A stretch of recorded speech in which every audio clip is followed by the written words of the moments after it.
Alright, looks like I'm live. Hi! Yeah, that'll do. Hi! It's me, Johnny. I've done this once before, just streaming Warhammer on a whim, and I quite enjoy doing it. And I'm painting some Warhammer anyway today because it's a rainy Sunday, so I figured... Shut up, Scout. I figured I may as well. There's now a cat. But, oh, I can hear myself. That's not good. There we go.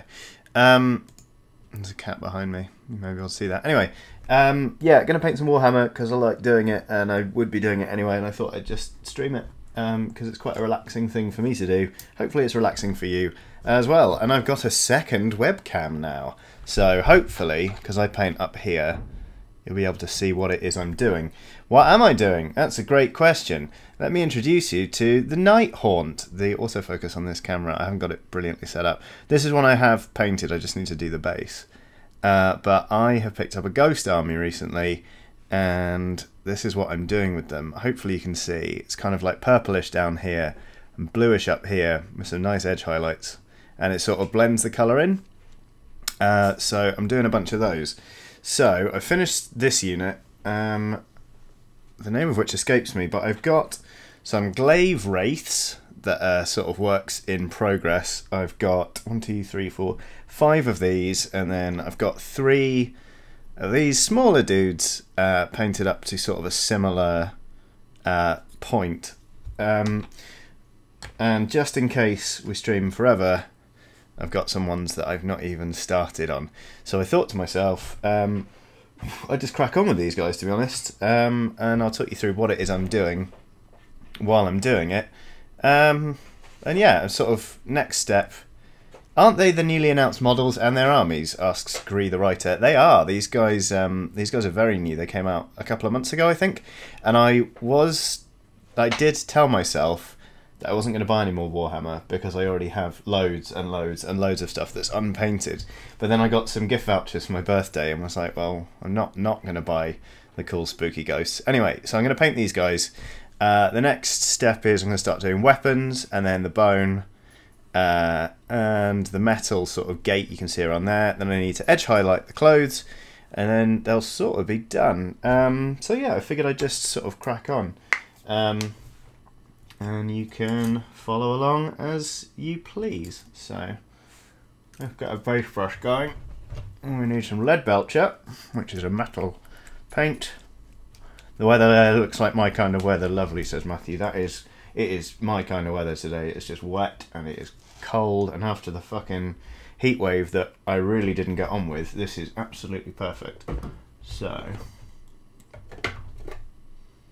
bad and black. Where's the... Oh, those got swapped. Rhinox hide, which is the brown for the handles. Yeah, and then we'll move on to the bone after that. One thing I would say, last time I streamed this, I had some Beethoven playing quietly in the background, and I shouldn't have done that because I got lots of copyright warnings afterwards. So instead, I've muted my desktop audio, but if you want to listen to what I'm listening to at the same time as I'm listening to it, you should pop open Spotify, and there's a band called Tung, T-U-N-N-G, and they've got a new album called Songs You Make at Night, which I'm going to be listening to, so I figured I would just sort of clue you in to that. I'll give you a few seconds so you can look it up. This is going to be seamless. I'm going to count you in and we're all going to press play at the same time. Yeah, so... that should be enough time to type in Songs You Make at Night by Tung, you'd think. So, alright, let's press play on track 1, Dream in 5, 4, 3, 2, 1, click. Good. Well, that's quite loud. I hope I have muted my desktop audio. Anyway, right. Okay. I feel ready to go now. So let's do this thing. Yeah, let's do that. Cool. So like I say, yeah, I'm just going to crack in with the lead belcher here.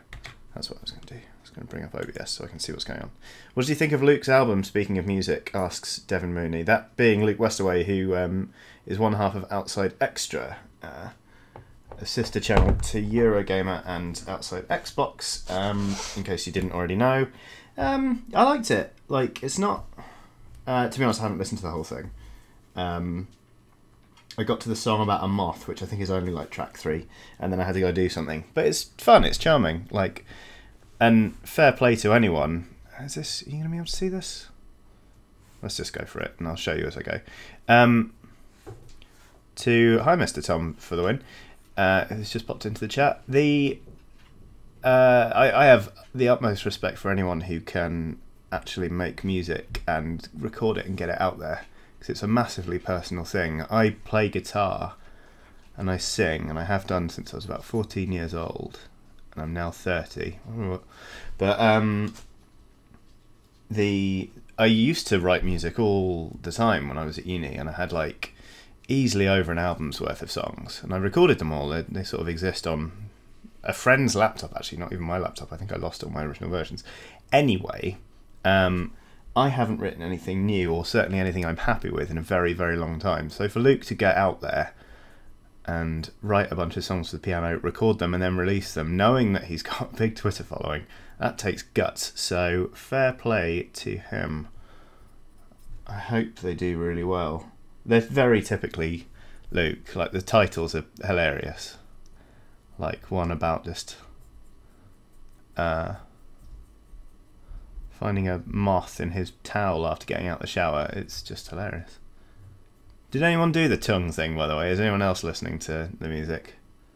I'm intrigued to know, or whether everyone just watched me count in an album that they didn't fancy very, very slowly.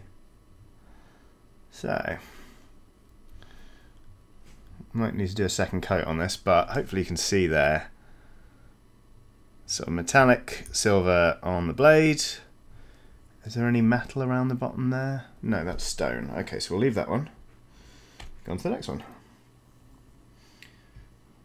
I don't know how many of you who are watching actually paint miniatures, but they say it's a good idea to do it in batches, which I agree with, because it means you don't have to sort of get out each paint and daub a little on for every single model. It just speeds things up if you do things in stages, although there is an art to it in that I cannot, for the life of me, do big batches. When I first started out, I was painting a Skaven army, the like rat men, and I was painting them in batches of 10, and it just absolutely destroyed me.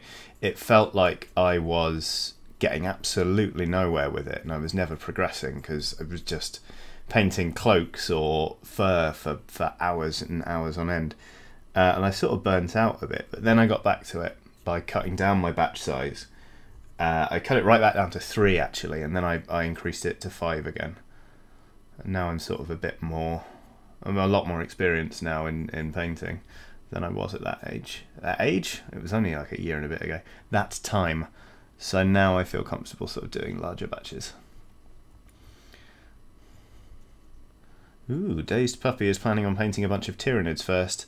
Their paints are coming in the mail Tuesday, and they're excited. Excellent.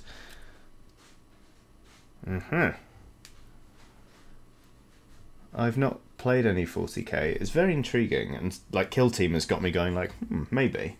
But yeah, to be honest, I'm just sticking with Age of Sigmar and a bit of Shadespire.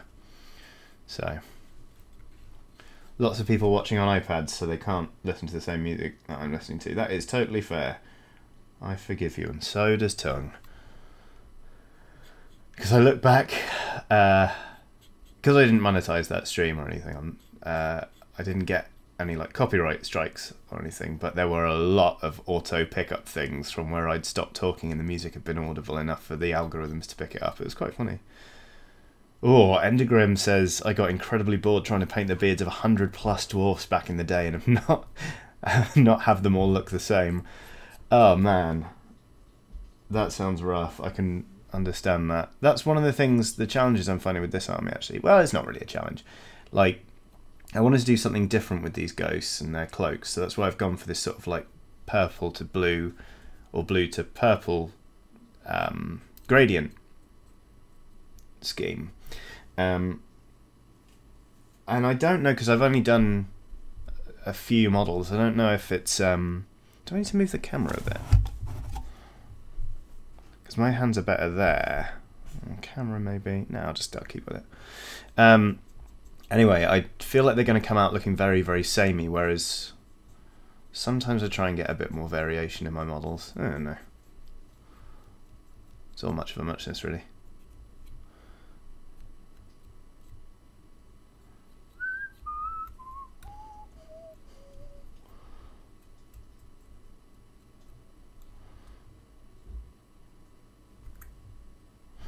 Okay, that's 3, although like I say, I'm going to have to do a second coat on this.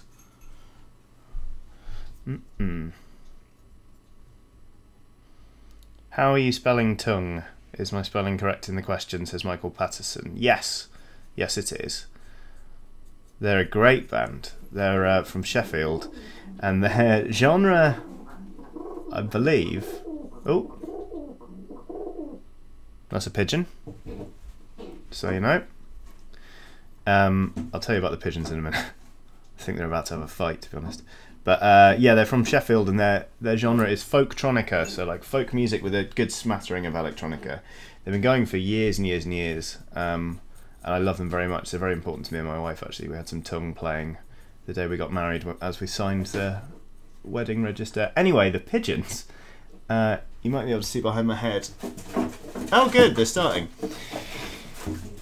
That is a small pigeon coop, because my wife was involved in a project involving 1,500 pigeons, and then we adopted some of them afterwards, and they turned out they were sick, so 2 of them died, so now we only have 2 pigeons, and one of them has only just gotten over the sickness, so we've kept these 2 pigeons apart for weeks now, because they're not ready to be flown again, and now we've put them back in together, and they're sort of working things out. They're getting a little bit territorial with one another, so if you hear the odd like cooing noise / things thrashing about, it's just 2 pigeons having a bit of a disagreement. Standard Sunday, really. Anyway, I'm just going to try and show you a bit more clearly. Wow, I still haven't got this quite right, this setup. Hang on, let's try and change the lighting for just a second. Show you the metal. That's not really working.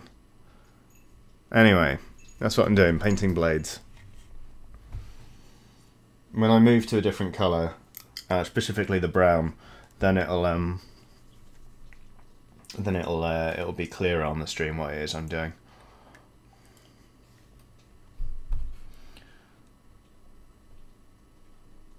Ooh, Gree the writer says, I heard a new race is going to get its rulebook for Age of Sigmar. Some predict it will be Chaos Dwarfs or an Age of Sigmar variation of Norska.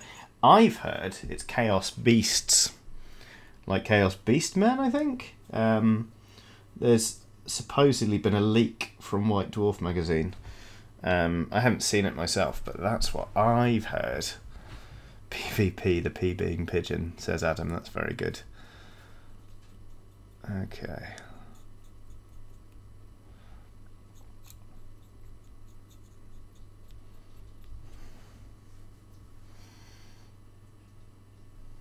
If they bring back Chaos Dwarves, I might just get back into it rather, says Endergrim.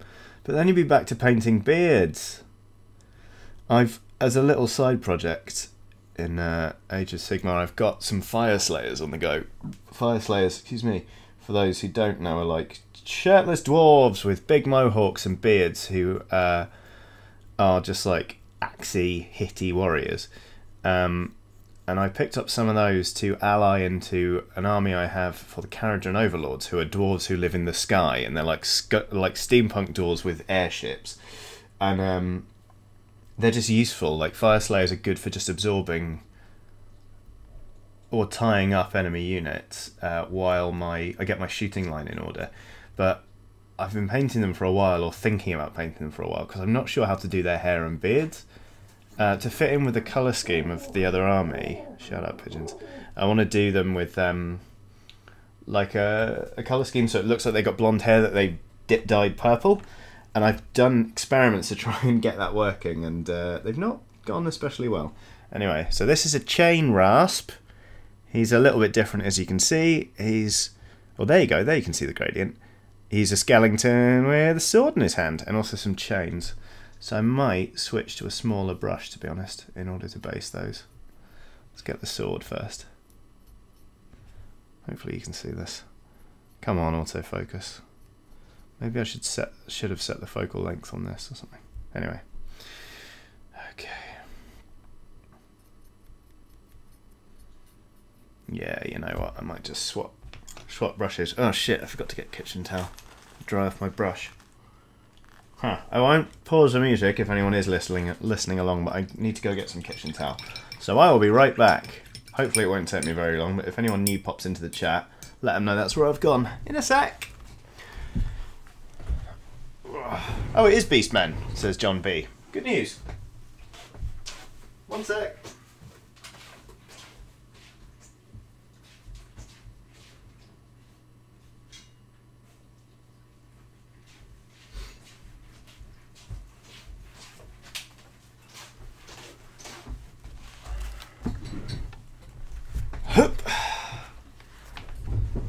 Here we go then.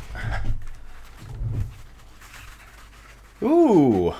Adam G is sat painting Iron Hills dwarves at the minute, so this is great viewing to paint to. Good stuff. Oh, Neuramon147 asks, sorry if it's been asked before, but is that a drinking horn in the background? Yes! This is... Oh god. Oh dear. This is a drinking horn. It was actually a prop I bought at Rezzed for use in... How come the fucking focal length works now? This I used in a D&D session that I was running at EGX Rezzed. So this is the chalice of everything everyone has ever wanted, canonically. But it just sits on my desk. Stephen Robson asked, do you make each miniature unique or uniform? I get a colour scheme going and then I try and do some variation normally. But with these guys, because they've got this spectral gradient, these guys are like ethereal basically. I kind of wanted to keep the colours the same, so like the blue energy comes in here and then it starts to darken and dissipate and eventually turn into like white wisps at the end. So yeah, that's that. Anyway, like I say, switching to a smaller brush. I'm going to switch to an extra small artificer layer, which is that.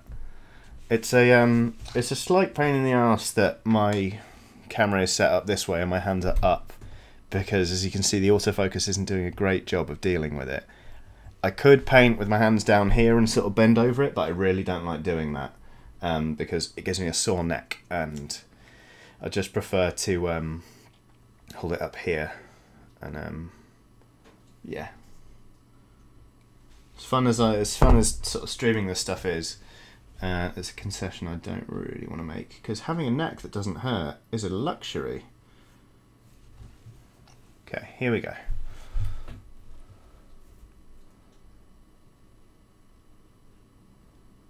Just trying to paint this chain here that you can see coming off the sword without messing up the cloak, because the way I did it with sort of a glaze and then a technical paint over the top and then some dry brushing, if I get errant paint on it, it's going to be annoying to go back in and clean up. Ordinarily, the way I paint, with, you know, just like the standard Citadel sort of like way of doing it with base colours and washes and highlights, you can, if you mess up until a fairly late stage in the process, you can just go back in and fix it. But this is a little bit different. I wanted to do something a bit more ambitious this time. Or if not ambitious, then at least outside of my comfort zone. So that's why that's the case. Also trying not to get loads on the hands, just for neatness sake. So, tell you what, maybe if I turn the lamp down a touch? Is that better? Let me know if that's better. I can still paint by this light, basically, so I don't mind it. And if it means you can actually see what I'm up to a bit better when my hands aren't in the way, then... Oh, hello, beard! Then... then so much the better. So much the better. Oh, dear. Oh, this album's so good. Okay, back to the chain.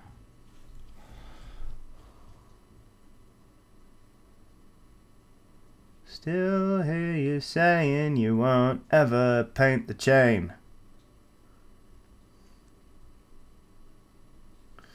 The funny thing about painting these models, I love doing it. It really relaxes me. And it's nice to have an artistic pursuit that I'm actually not shit at, because I can't draw to save my life, but I wish I could. I write more than anything, funnily enough. But it's amazing how much effort we put into these things. And then we stick them on the table, stand up, and while we're playing, we're really not looking at them closely at all. Not that I'm saying the game should be all about appreciating each other's work or anything. It's a game about, you know, taking control points and smashing each other into bits, obviously. But it is funny how much I will obsess over a little detail that absolutely no one is going to see. Anyway, Titan Uranus says my beard looks almost ginger. You know what? There is actually a lot of copper in my beard. Hang on. Loads of it. More than you'd think. And quite a few greys now as well. Bit of fun. Bet you didn't think you were going to be getting an extreme close of my beard on a Sunday afternoon, eh? I apologise. Unless you're into that sort of thing, in which case, you're welcome. Okay. So, really want to be careful here. So hopefully you can see just here. The cloak actually overlaps the chain. And that's going to be a pain. Yeah, everyone's enjoying the beard shot. Not wrong with a ginger beard, I agree. Doesn't really show up as ginger on camera normally anyway, so... Good.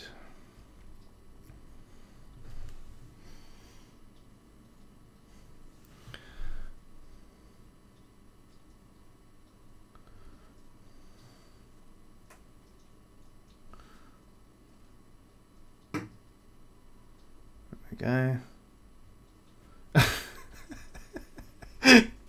Jaffa Meister says, honestly, Johnny, it's just a little bit lewd. I'm sorry, Astrid, I didn't mean to. Okay. Steady.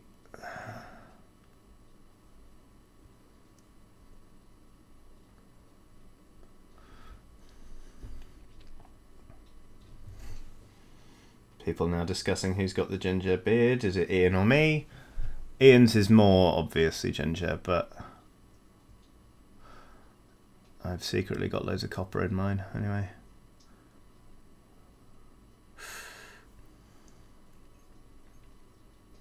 Thin that paint down a bit. It's getting a little bit gloopy. Not gloopy, but just hard to push around, even though I am using a wet palette. Okay.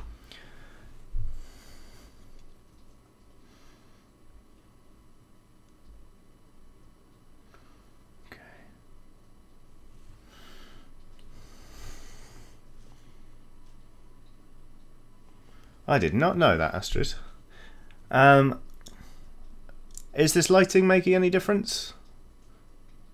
By the way, now that I've turned it down, from what I can see on OBS, it doesn't really seem to have made much difference. Maybe I should be painting something absolutely fucking massive so you can see the difference in what I'm painting.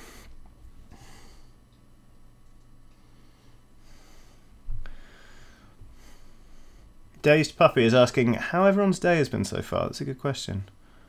Please tell me about your day. Mine's been very, very chill. I woke up very late. I met a friend for coffee. We had some coffee. I came home and I did this.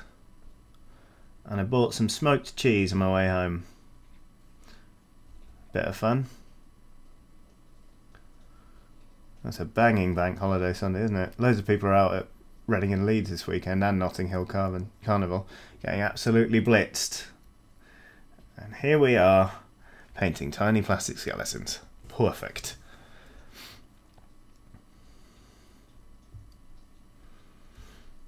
Dark Heart. Agree, the writer felt uninspired and unmotivated the entire Sunday, so was just cleaning their room instead. Fair play. It's boring, but it's got to be done every now and then. My wife and I spent most of this week tidying up the house because we were told our landlady was going to come round and do a routine inspection. Did she come round? Did she fuck? But at least the house is nice and tidy now. Oh God, Dazed Puppy. I'm really sorry to hear you've got some bad news. Oof. That is really rough. I hope. I mean, I hope. What can you say? I hope I hope the situation improves soon and that it's not too serious. That's the easiest to get rid of, apparently. Okay, that is still frightening. Like I remember my mum got diagnosed with breast cancer when I was in my last year of university, and she's fine. She's still with us, and she beat cancer. But it was terrifying. I didn't deal with it very well at the time. Actually, I sort of locked up, and I wasn't there for her. And I feel bad about that, to be honest. But I was 20 years old and I was terrified. So I just sort of threw myself into my university work-ish. And we got through it, but it's really tough. So I hope you're taking a lot of time to be kind to yourself and sort of, just take things one step at a time and be there for them if you can, but also make sure there's someone there for you, because I've been there and it is scary and exhausting and isolating. So there's that. Anyway, I won't bang on about it too much in case it is weird that I'm talking about this while painting on the internet, but there that is. Oh fuck, this, hopefully you can see. There you go. Come on, focus. Come on. There we go, look, you see that little white stripe there? That's a chain running all the way up and inside the cloak. This is going to be fun. So here we go.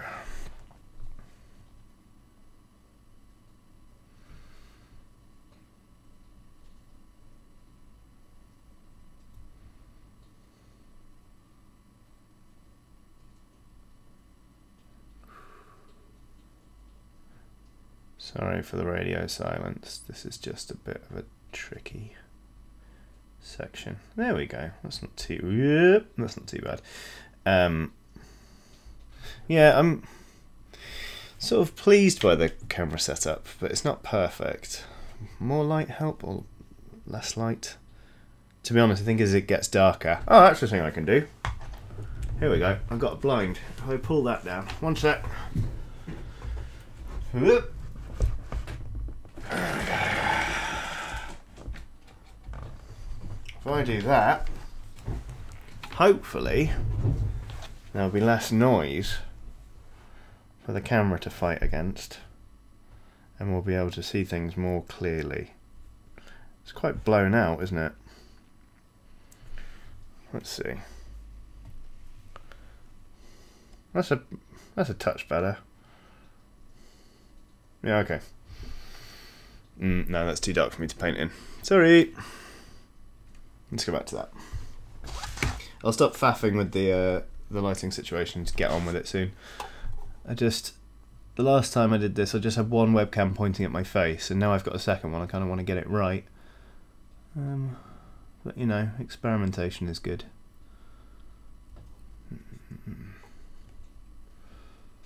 Goodbye outside world, says Will Hellwood. Yeah.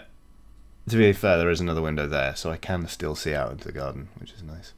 It's nice to have a garden as well.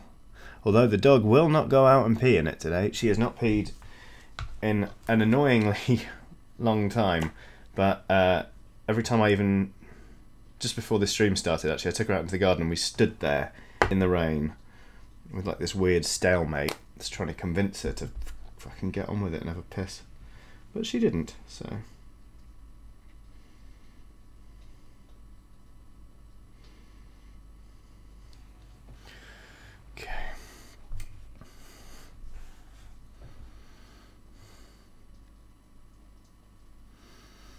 More cloak chain action.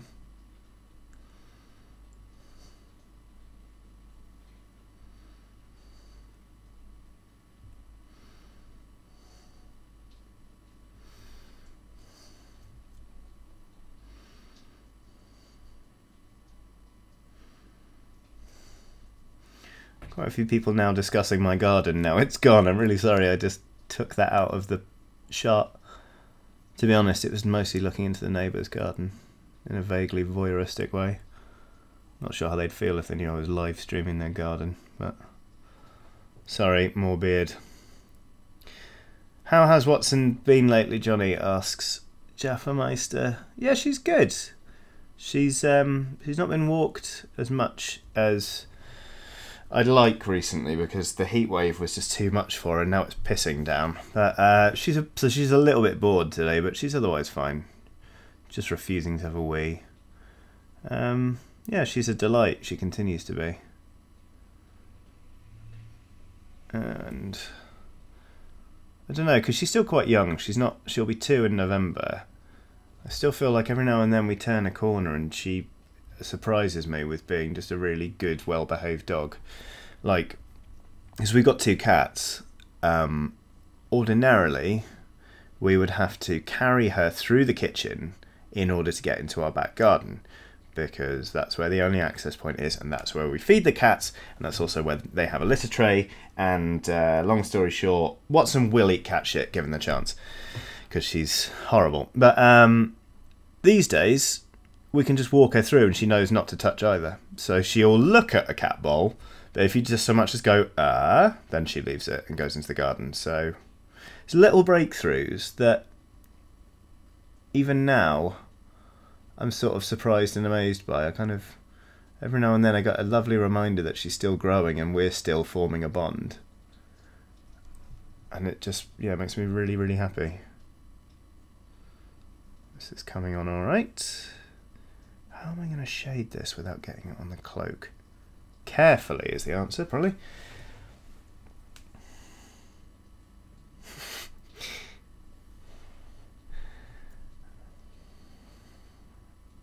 Okay.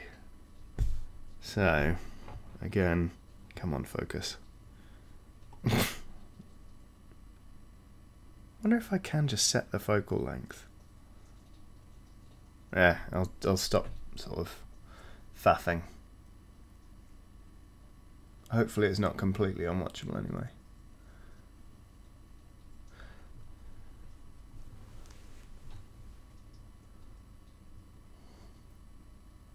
So, you see this little dark bit in here? That's a little hollow, and I've got to get the chain right in there. Okay. Actually went alright.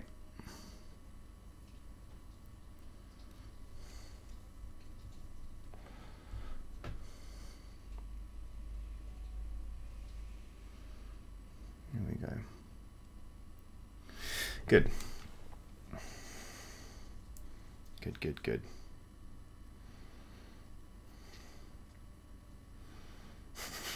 Dave's puppy says that their Westie thinks it's that she's a cat. Watson thinks she's a cat sometimes because she's grown up with 2 of them. She climbs on things all the time, and she thinks she's a lot lighter and fleeter of foot than she actually is. It's pretty funny sometimes, but also incredibly frustrating. Oh good, more chains. Great.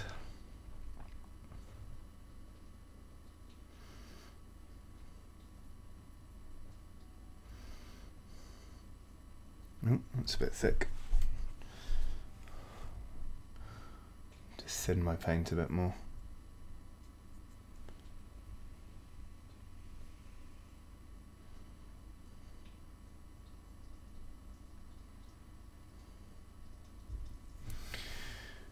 Okay. Hello, Jackie Holmes. He says, I like the paint setup. Thank you very much. It is a little rack I bought off eBay and assembled. It's very handy. Although, to my eternal shame, it's already full, which isn't good.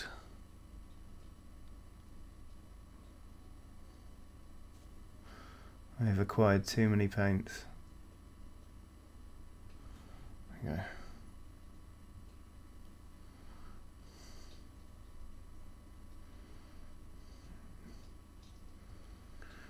Okay, ooh.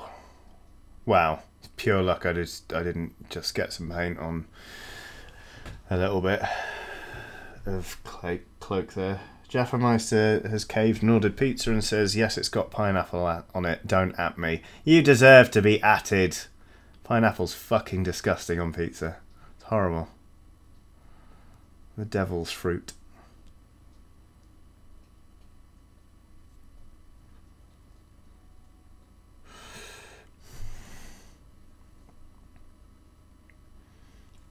Let's see.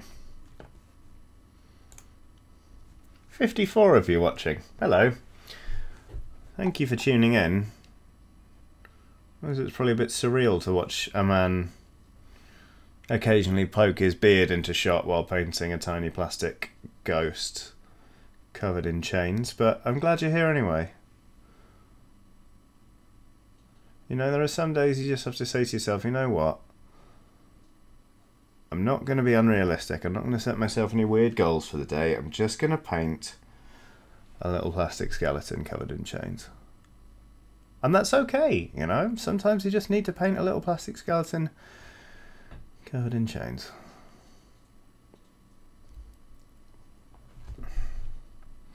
Surely me having the pineapple instead of you means it's win-win for the both of us. Yeah, alright, fine. Just don't expect me to go halves on a pizza with you anytime soon. I don't know if you are coming to EGX, Astrid, but obviously I'll be there, so...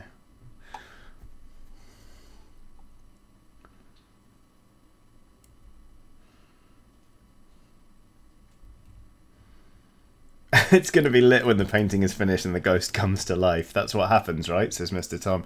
Yeah, it's bloody annoying, mate. I've finished loads of these and I've got nothing to show for it. They've all gone off, haunting some part of some distant corner of the room. Rubbish.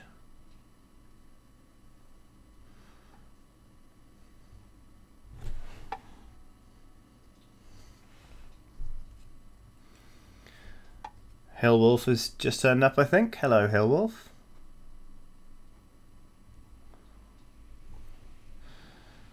Oh, fuck off. How am I going to get that bit? Right, so, I'm not sure if you can see, but see, right here, this little bit, there you go, is a little, like, heavy metal weight. And there's a chain that goes right up inside the very middle of the cloak. I can't even show it to you on camera. That's how fucking far in it is. And also the autofocus is not happy with these models. Shit, how the fuck am I going to get up there? Carefully, I suppose. Alright. Well, that's not so bad. I can get in there, and if I just get paint on the hand, then that happens. Okay, fine. Alright.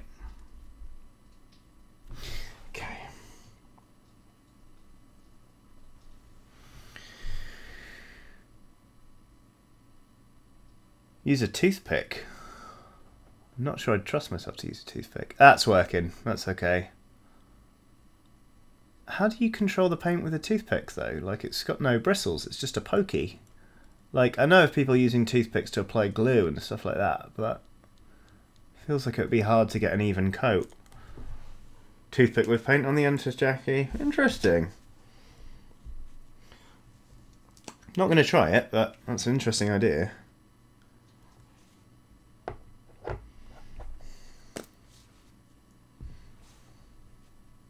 Do it.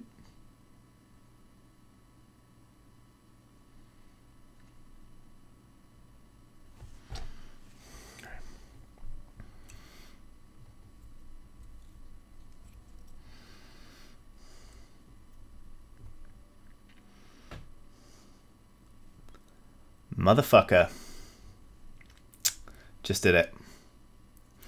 It is right on the inside though, so hopefully I can just get away with that, because I'll be honest, I don't know how I'd even clean that off. Might just go back in with some purple and try and expunge it. Okay, that angle works.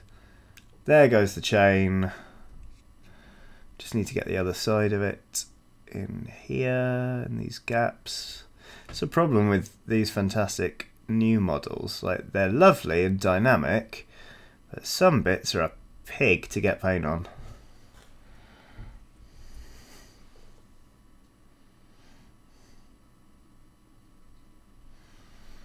Ooh, Hillwell says they can't paint anymore because their meds make their hands shake. That fucking sucks. I've never had that as a side effect of medication, but I can only imagine how irritating that must be. Luckily I don't get too many side effects on the meds I'm on. I get like insomnia sometimes, and a bit of weight gain, which is annoying. But apart from that, I'm okay. Yeah, you have my sympathy. That really sucks. Okay.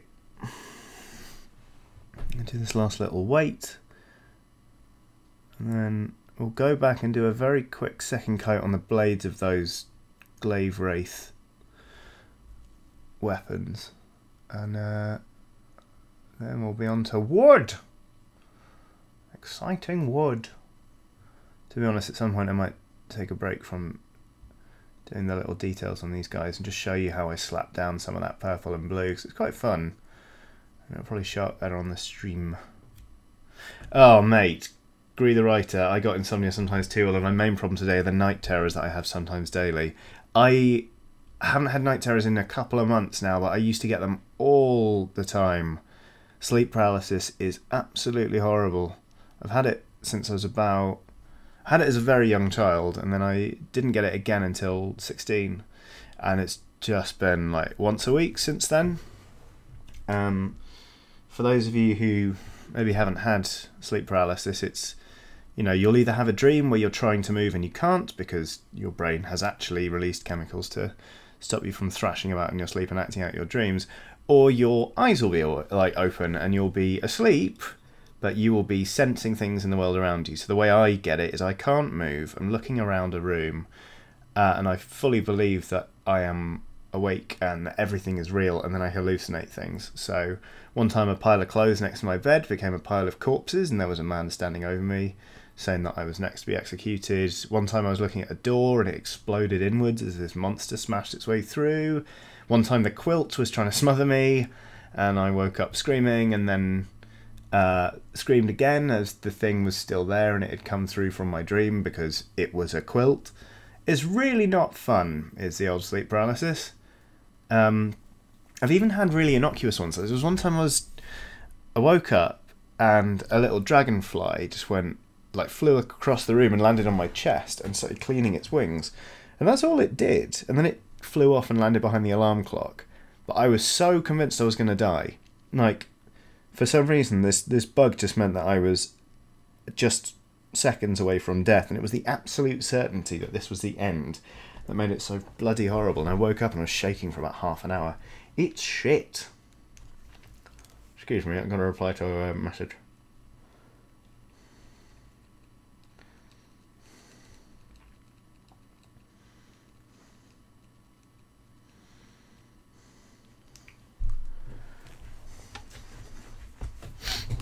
Matthew says, I think there's night therapy. There's night therapy? There's therapy for night terrors. I didn't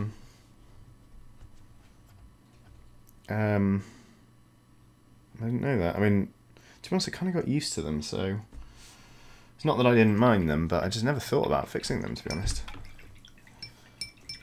Anyway, I'm going to give this brush a very quick clean to make sure it doesn't get a build-up.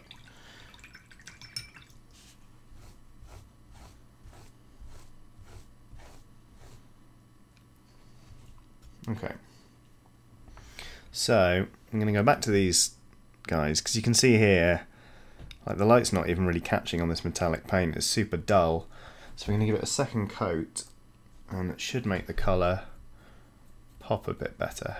But to be honest, that doesn't matter loads, because I'm going to paint these up to be rusted anyway. So I'm going to put a paint on them called Typhus Corrosion, which has loads of bits in it, and whoopsie, missed a bit entirely there.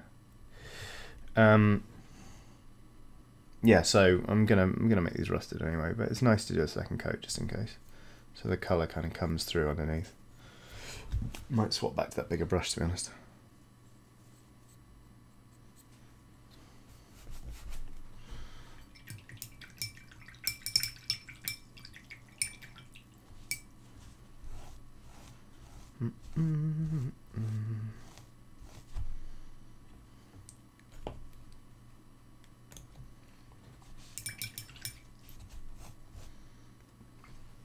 Sorry if you keep seeing me stick a brush in my mouth. I know that's kind of gross, but it's a good way of maintaining a point on the brush. I always try and remember to clean it before I stick it in my mouth, but sometimes I forget, and then you end up with like paint on your lip. Oh well. There you are.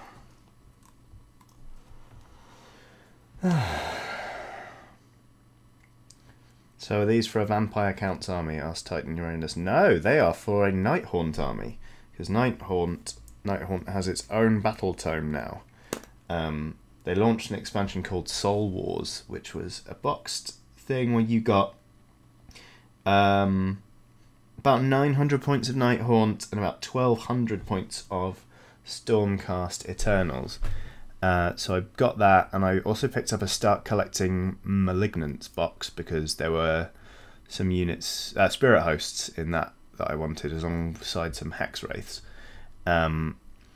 So I got that, and you can ally in the Coven Throne, I believe, from that, but they are their own distinct faction now, which is great. And then I found somebody who had bought the Soul Wars box and wanted the Stormcast, but didn't want the Nighthaunt, and then we swapped, so I've got double ghosts, which is very, very pleasing. That's 2. Let me slap this on here.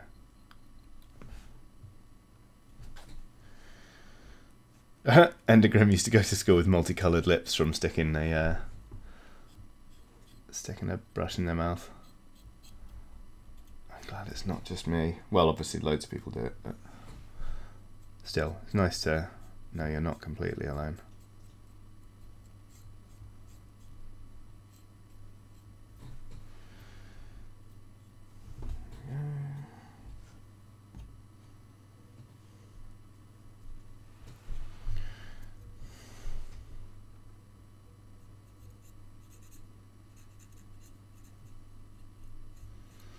You know what? Double ghost. No wonder Luigi is no longer with us. Nice! Gree the Writer says, my first night terror was me having my chest cavity opened and devoured by spiders. You win. That is fucking horrible. Night terrors. Not fun. Although apparently everyone goes through them like at least once in their life. It used to be referred to as old hag syndrome. Because oftentimes, when you can't move, you also feel like you're suffocating and you'll feel an intense pressure on your chest. And during times when people were really afraid of witches, they would, that's loads of paint, they would see an old hag trying to strangle them, and they thought it was a visitation by a witch. So they, yeah, that's why it's called old hag syndrome. I've put way too much paint on this blade. I'm going to try and get it off. There we go. I'm going to do this blade, and then I'm just very quickly going to play around with the contrast settings on this camera to see if I can improve it a little bit and show you the models. 'Cause these are getting blown out, and it's annoying me. So if I can do that, then I'll be very, very happy. Will Elwood asks, Johnny, have you been to Warhammer World? No, but I want to. I'm planning to go at some point, because it sounds absolutely brilliant. Like, it's got a Bugman's bar and exclusive merchandise you can't get anywhere else. But it honestly, it just sounds great. Yeah, so, right, anyway. Play with the camera settings. That's step 1. So I'm just going to hold this up. Sort of, you know what, I'll cup it like that. So that's sort of how I've been painting, isn't it? Yeah, like that, okay. Video capture device, properties, configure video. Settings. Oh, can I turn off? I can turn off autofocus. Well, that's a bit weird, isn't it? Wait. Advanced settings, exposure.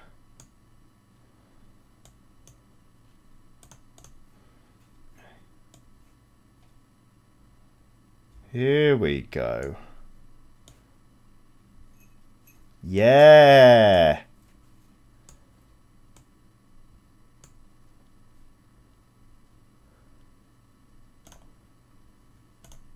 Hopefully that'll do it. Did I turn off autofocus? Hang on. Let's turn autofocus back on. Configure video. Autofocus. Save. Okay.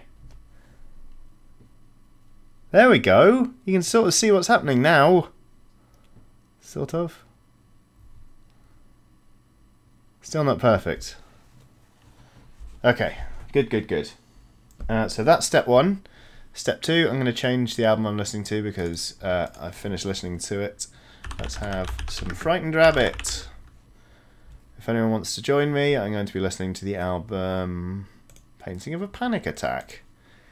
And I'm going to hit play on track 1, Death Dream, in 5, 4, 3, 2, 1, click. There we go. I know that most of you are watching on iPads and whatnot, so...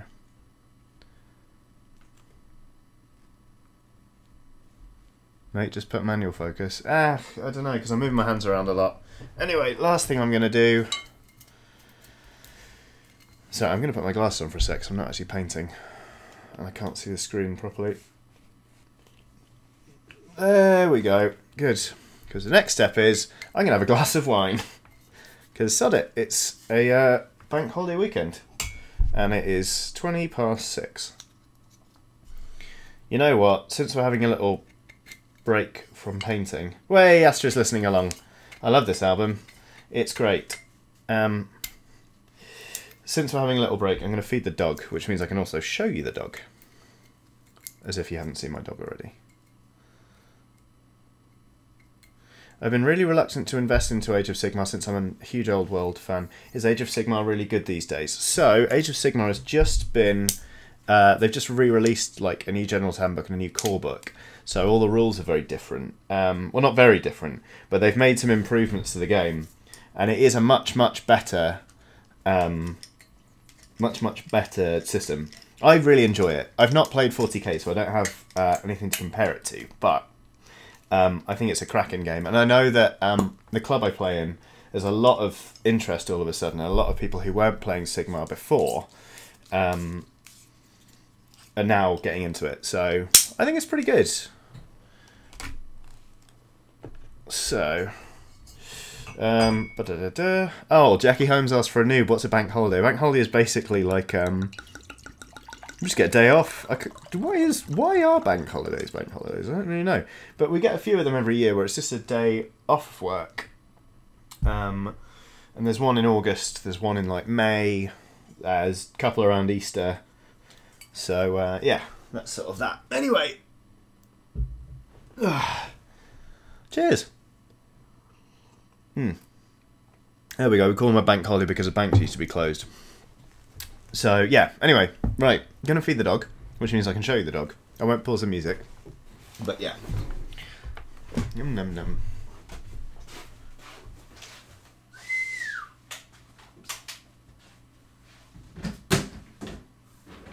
What's in?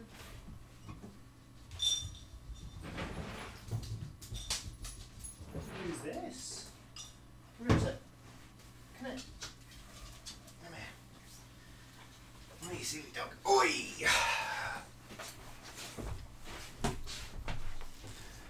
Here's what's in.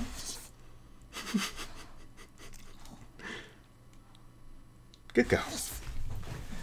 Go on then.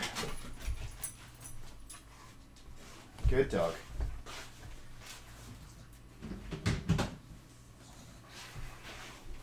Anyway, is it still raining? Yes, so she probably still won't be. Right, okie dokie.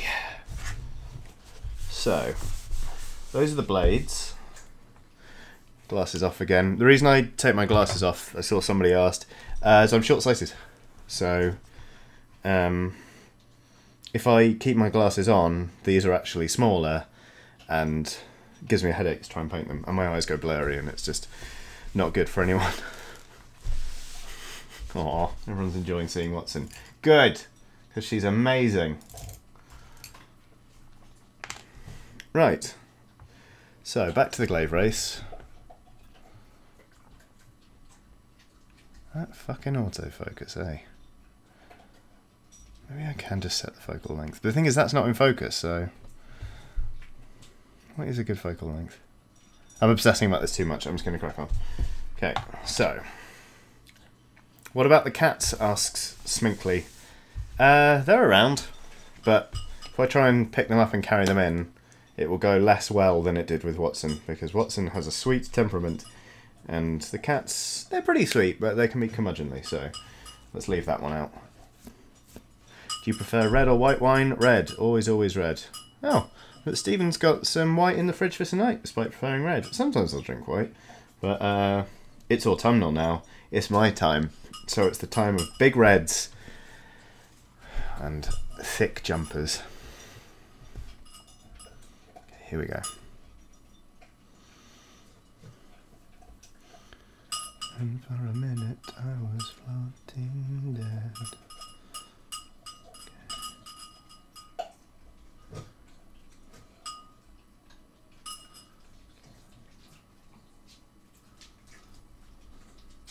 Still got to finish my Ardbeg bottle someday, says Gree. Ardbeg's nice.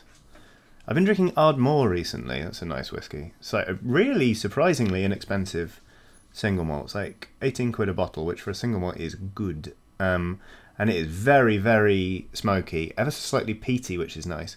So it's a bit like Lefroy, which is one of my favourites, but it's not quite such an assault on the senses. And it is, yeah, I'm a big fan of it. So, there you go. Handle's starting to come together there.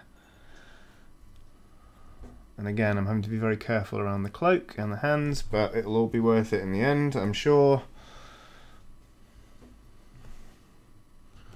Jaffameister's pizzas arrived.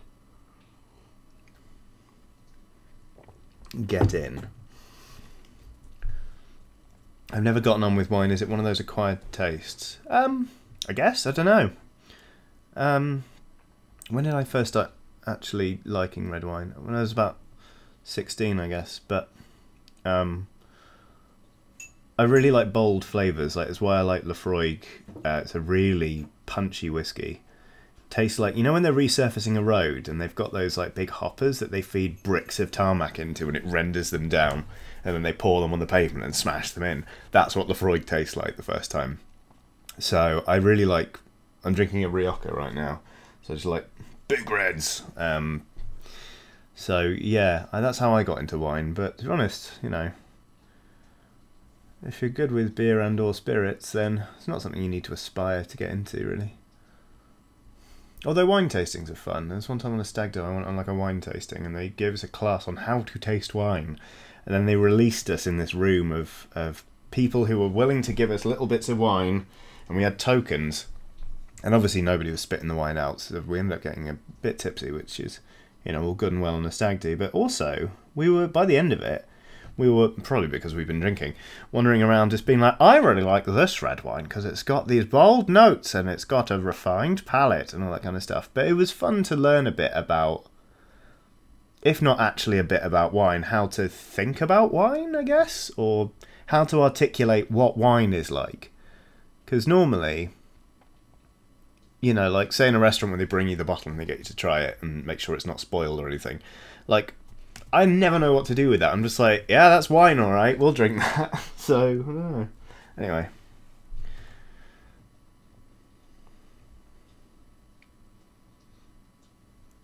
Oh, I think, somebody leaving? Yes, James Chambly is off. See you later, James. Thank you for joining in. I know this is, like I said, a strange thing to do on a Sunday, but here we go. That's funny. As soon as I finish talking about wine, a song called I Wish I Was Sober by Frightened Rabbit comes on. Ho ho. This is actually one of my favourite songs on the album. It is absolutely amazing. And yeah, I love Frightened Rabbit very, very much. I was absolutely devastated when Scott Hutchison died this year. But less about that because I'll start crying. There we go. There's a handle. Next.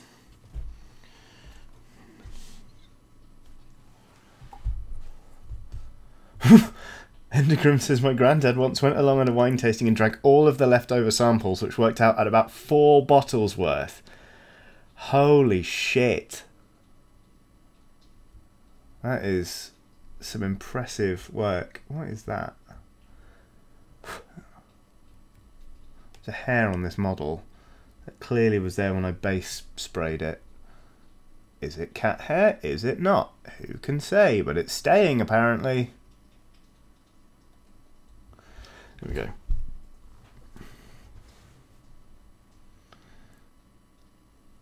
we go. Jackie Holmes just realised they've had top chat on this whole time. Oh, Jackie. Death to top chat, as the Eurogamer fans are fond of saying.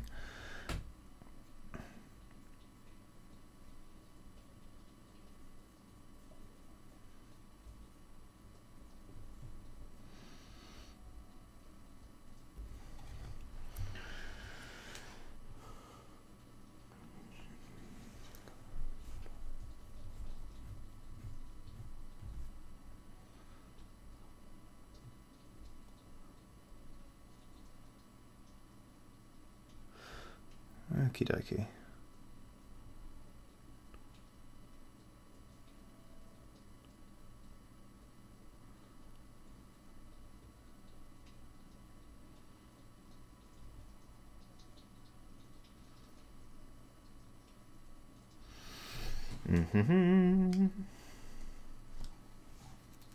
Any games you're looking forward to for the rest of 2018, Johnny? Good question. Red Dead Redemption 2, obviously I'm very much excited for. I absolutely loved the first one. It was my game of the last generation, hands down. And I just can't wait for that. But what else? I don't know, that's sort of largely it. Obviously I'm really looking forward to Cyberpunk, but who the fuck knows when that's coming out? Hey. What about everyone else in the chat? Hello, Lazy Jane, who has just joined us. I hope you are well. Okay.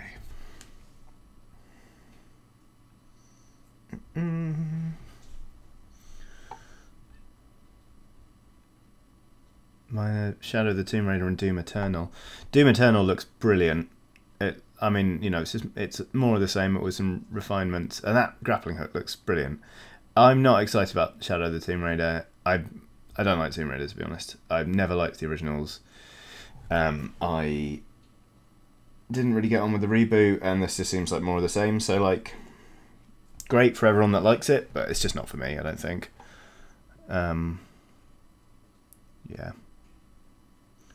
The direction they've taken the reboot is strange. It's like, I feel like Millhouse crying at Itchy and Scratch. It's like, when are they gonna get to the Tomb Raider? Like, when's she actually gonna be declared the Tomb Raider and allowed to get on with the business of tomb raiding? Because the advertising is all like, become the Tomb Raider. Now really become the Tomb Raider. Finally become the Tomb... It's just like, would you make your mind up, please? I have to say, at the minute, though, Kingdom Hearts 3, next year, no thanks, Kingdom Hearts. This year I've just been, at the minute I'm obsessed with Dead Cells. It is so good, and it is, I feel personally targeted, to be honest, because that kind of game is right up my street. I loved Rogue Legacy. It took over my PS Vita. I don't really play anything else on it. Shit. Can't see, really, but I've gone ever so slightly over onto the... I can't show you. I've gone ever so slightly over onto the cloak, and it's really annoying. But anyway, these guys are coming together slowly enough. Maybe I should just give it up and put my hands on the desk. I reckon I could. I'll think about it. No, my neck hurts.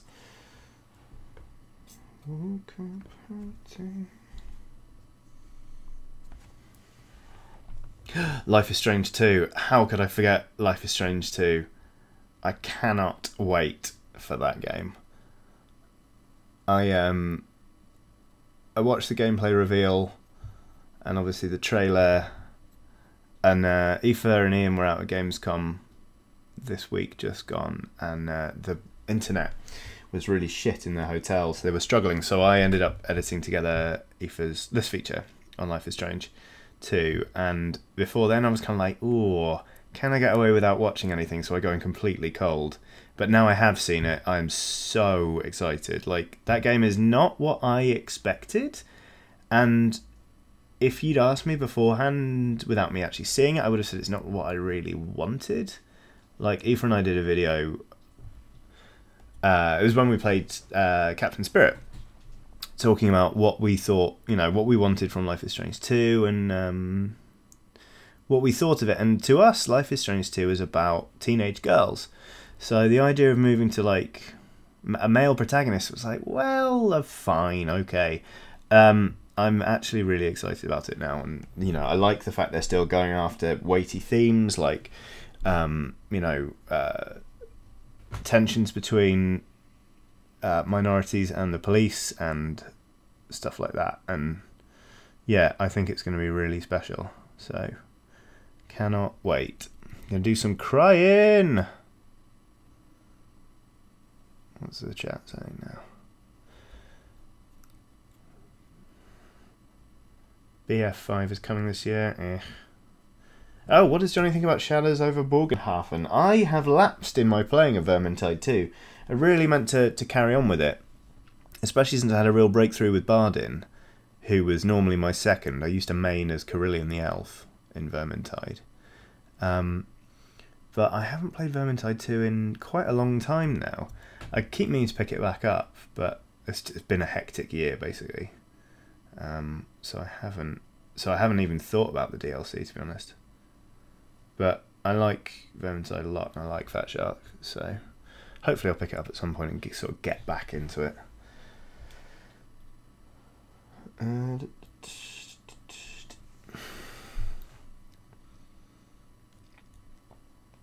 Oh fuck! Looking forward to Smash Brothers. How? God, I've completely forgotten what games are coming out this year. Yes, please, Smash Brothers on the Switch. It looks phenomenal. And so here's the thing. I don't boast about being good at a video game unless I really mean it. I mean boast as in like to people I'm gonna play at a video game, be like, I'm gonna kick your ass. And I fucking mean it about Smash. Although I did play it at E3 and I was really, really rusty. Once I get back on it though, I'm gonna be a force to be reckoned with in the Eurogamer office. Like, I'm gonna demand we set up a tournament. And I'm pretty sure nobody on the video team is going to be able to fucking touch me. They say pride cometh before a fall, but, you know, whatever. So.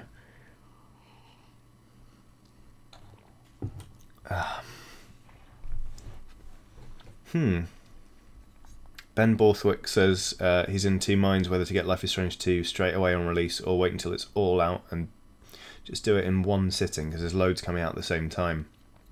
I kind of see what you mean, but for me, the pleasure in Life is Strange is waiting for the next episode and just having theories and going over things. Like, I spent countless hours during Season 1 talking, because I was playing it through with my wife, like talking about what was happening, and then getting to work and talking to Kristen Donlin and Tom Phillips and Aoife about what was happening. We all had our own separate theories, and like, it was just brilliant. And yeah, we just, anytime there's something new, was just great. How many gaunts have you got left, and how are you painting them? Gaunts as in these guys, like the ghosty people. Lots. Let's see. Oh god, there are loads. So there are like 32 in the Soul Wars box, and I got the Nighthaunt sprues twice because I swapped with someone. So that's 64. Then I picked up another 9 miniatures. It's quite a lot. Oh shit! And then I got some other. Okay, there's loads basically. I've got about 40 of these lads to do. The little chain, whatever they're called, chain rasps. And then like Lord Executioners, 5 Hex Wraiths, 2 Barrow Blade somethings. You'd think I'd be able to remember, given that this is an army I'm building into a list, but my life has just been taken over by doing purple and blue washes on stuff. So forgive me for not having exact numbers. I do have a list actually of I can pull it up on my computer. I'm sat at my computer. I'll pull up my list and tell you. My to-do pile is absolutely fucking ridiculous, though. It's more than 200 miniatures to be painted, which is not good. But, you know, it chills me out painting, you know, like I find it very therapeutic. And like I said earlier, like, I can't draw, and I really wish I was able to. And I've never had a thing that isn't writing that I've been anywhere close to capable at. So when I gave Warhammer a go and found out that actually I'm not awful, it gave me a real confidence boost and just sort of catapulted me into the hobby, basically.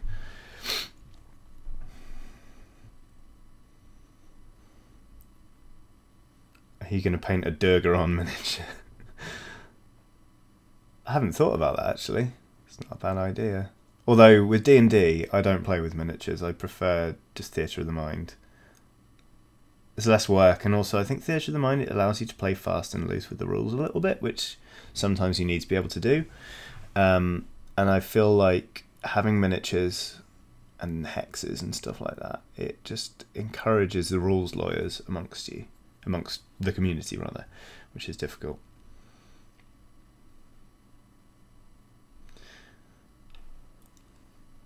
What are you dreading long playing with Aoife after Bloodborne, and what would you like to? I'm pretty sure we're going straight into Dark Souls 3, which is a whole big thing. I'd love to do Shenmue, but I'm not sure that's actually going to happen. Funnily enough, I started playing Shenmue the remaster earlier today. My brother's playing it as well, because we played it through together as kids. So it holds a really special place in my heart, and he's messaging me because he's playing it. I lost some.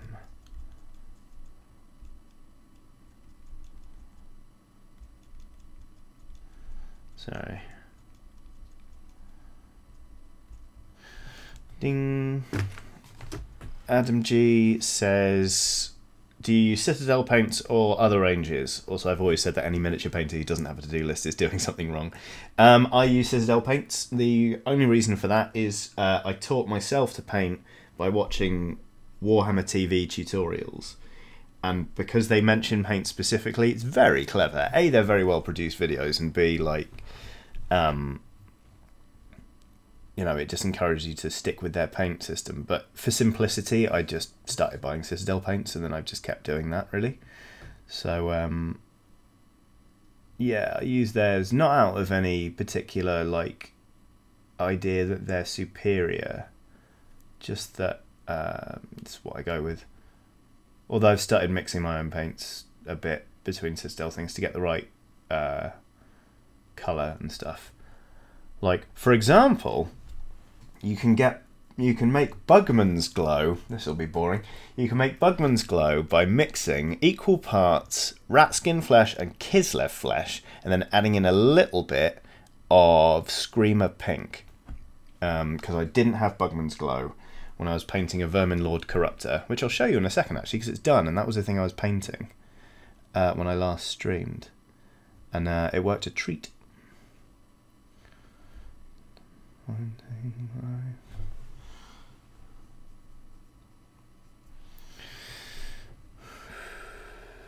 5. Cutting in the edges of this sort of haft, so I don't go over onto the cloak. There we go.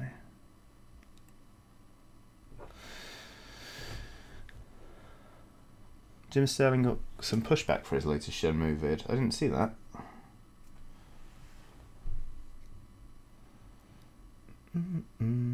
Ooh, Adam G followed their tutorial for Nagash, and it's one of the best things I think I've painted.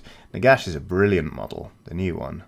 The old one's hilarious. It looks like a bad Punch and Judy punch puppet. It's fucking hilarious, but the new one's brilliant. It's a sign of just how far they've come, really. Tuning out before that last sentence was a terrifying mistake. What? That description sounded like a disgusting cocktail. Oh, Bugman's Glow. I get it now. Sorry. When I was making the paints, yeah. What's wrong with a bit of rat skin flesh? Eh? Nothing. I'll show you the Corruptor as soon as I'm done with this little bit. I should really see if the dog will pee as well. No, she won't, but I'm getting worried about her because she really should go. Little princess. Okay.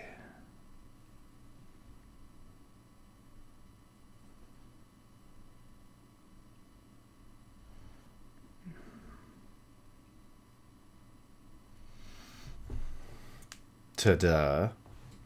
So out of focus. Anyway, that handle's done. So here comes the Vermin Lord. We can see if the autofocus does cope better with a bigger model. Right. Just going to wash this brush off. So at the very least, I know you have good taste. Thanks, Astrid. What other bands are you into? Lots of them, like Manchester Orchestra, the Mountain Goats, Murder by Death, Tongue, obviously. They're some of my favourites. I like metal as well, and like what else? Let's have a look. Let's have a look through my Spotify.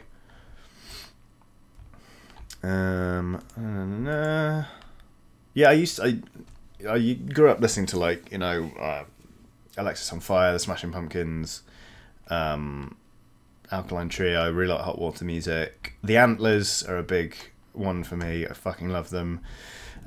Stuff like Baths, Brontide. Ooh, Circa Survive, Coheed and Cambria.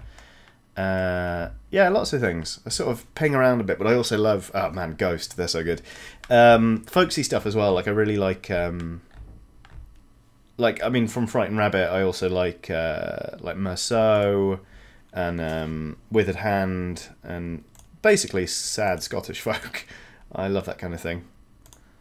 Yeah, it makes me really happy. I can close that pop-out chat, and then back to that. Okay, cool. Right, 1 second. I'll get the Vermin Lord.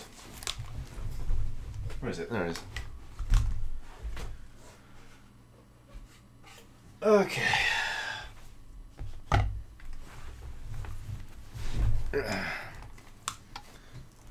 There's a wine. So, whoopsie.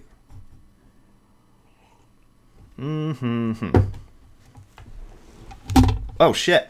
Oh no! I stepped on the cable. There we go. This is the Vermin Lord I did.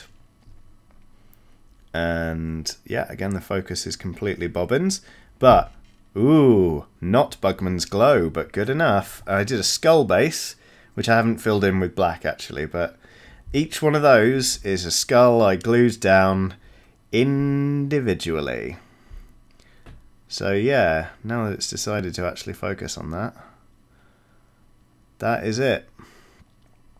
I put it on the table and played it for the first time a couple of weeks ago. It got fucking annihilated by my friend Sylvaneth Army. I got tabled completely. Like, we were playing a...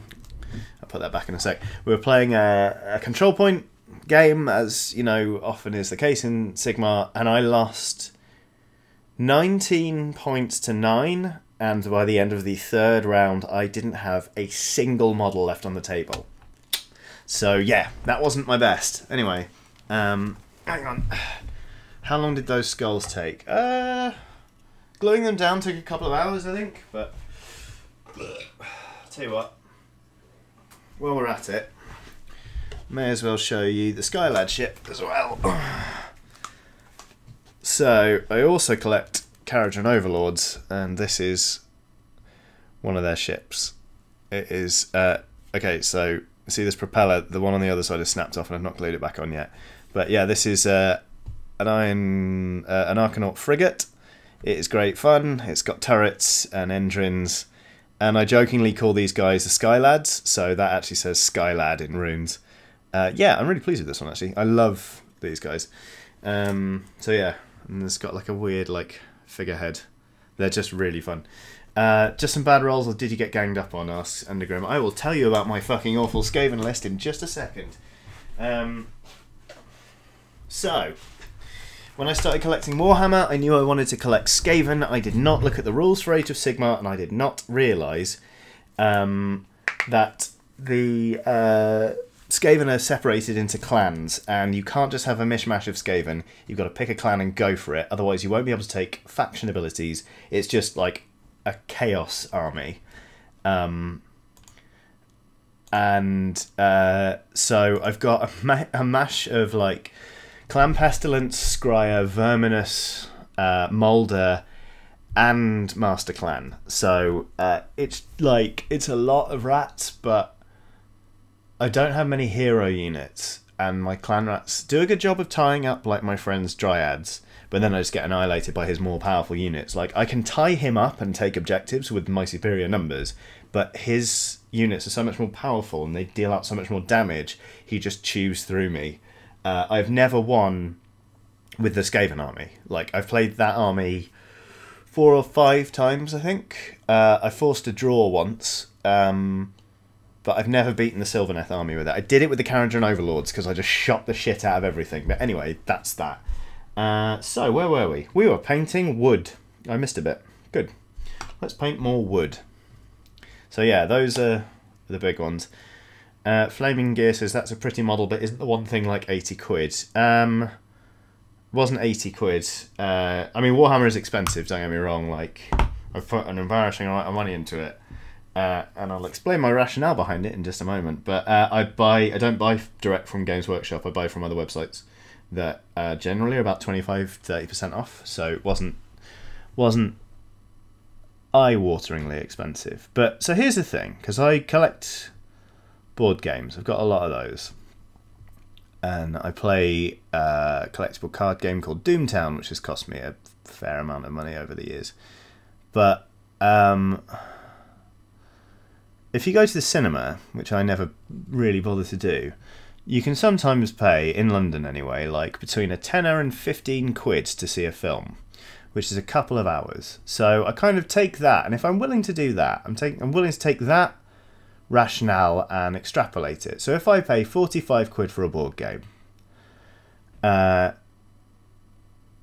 that is, I've got to get 6 hours of play out of it, and it will be worth my time. With some games like Scythe, 6 hours, that's like 2 games. Or if you're playing a really big multiplayer game, that can be like 1 game, especially with games like Twilight Imperium. So they kind of like cover themselves. And with Warhammer, I have spent hours and hours playing, but I have spent easily like 200 hours painting, just painting, and I love doing it. So for what it is, for little plastic models, it is expensive. However, the amount I get out of them, like, I actually consider it to be pretty good value. So I'm a bit like, meh, about it.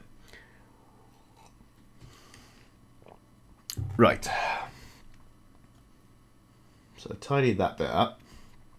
I've just got to do the chain rasp axes.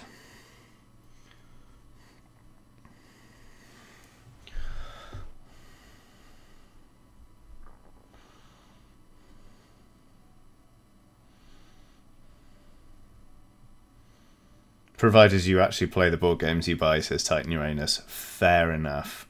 There are a couple that I've only played once or twice. Cyclades is one. And I bought a game called Mage Knight. Fucking hell, that was ridiculous. It took over an hour just to set up. Like, I sold it on in the end because I was just like, you know what, I'm never going to actually learn how to play this, or play it with enough regularity rather, that I don't forget. But like, yeah. First, like, expensive board game I bought for myself was a game called The Republic of Rome, which I paid 60 quid for. But I've played it a handful of times, and it always takes like 10 hours, and it's always fucking hilarious, because it's a board game, right, where each player is the leader of a faction of senators in ancient Rome. Or the Roman Empire, anyway. And so between you have to keep Rome afloat. You have to stop the people from revolting, you have to prosecute wars, make sure that there's enough money in the treasury and all that kind of stuff, and elect a consul and a proconsul every round. But your goal as a player is to be declared consul for life. So you need to get in charge of, like, you need to control more of the Senate than any other player, so that nobody can block your vote to name you effectively Caesar. And along the way you'll get elected consul, someone else will be consul in the next turn, all this kind of stuff. And it's got a lot of mechanics, like at the start of the Senate phase, which is the best bit of the game, where you can propose new laws or new things, or just new things, like you can propose a vote that one player has to get a round of beers in or something. And if they vote on it, it's binding. It's hilarious. But at the start of the Senate phase, the consul makes a speech to open the Senate, and then you just roll 3d6 to see how the speech went.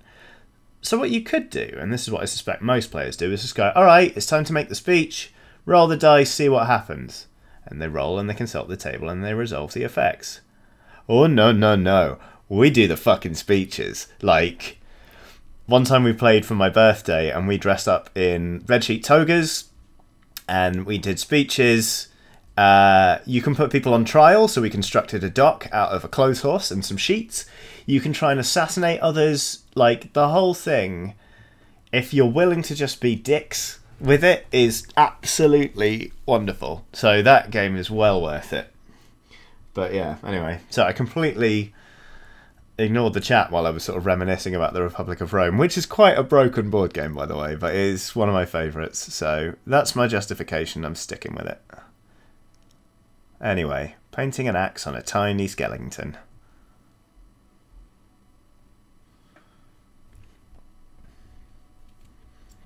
Oh no, Too Cool for Capes says the Fallout board game is just unsatisfying. That's a shame. I saw there was so much hype around that game. I haven't actually heard... That's the first opinion I've heard about it. That's a shame.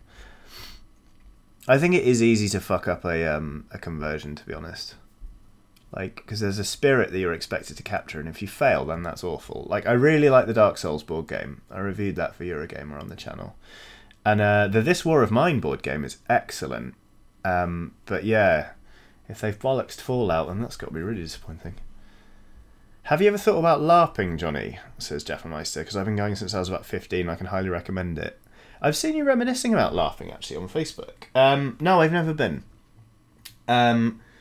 And maybe you can, provide an elegant counterpoint to this, but my hang-up with it is that because I love pen and paper role-playing games, my concern is that pen and paper role-playing games take this amazing world of imagination where you can do anything and be anyone, and then they put it back into the squishy confines of the human body. And, like, I don't want to run around with my body and its limitations. I've got little legs. I can't run very far. I'm good in a fist fight, I assume, because I did years and years of karate, but I've never actually been in a proper fight. But you can't actually hit people during a LARP. Like, what am I going to do? Like, am I going to write a rousing speech for someone else to read, or what? Like, I've just always been a bit, like, confused, I guess. Like, I mean, I don't know. I have a friend who's been to one where it's like a 3,000 person strong LARP. And there's a whole economy and all that kind of stuff. And immersing yourself in that world does sound great, because it's one of those ones where you never break character. But, yeah, I don't know if it's for me.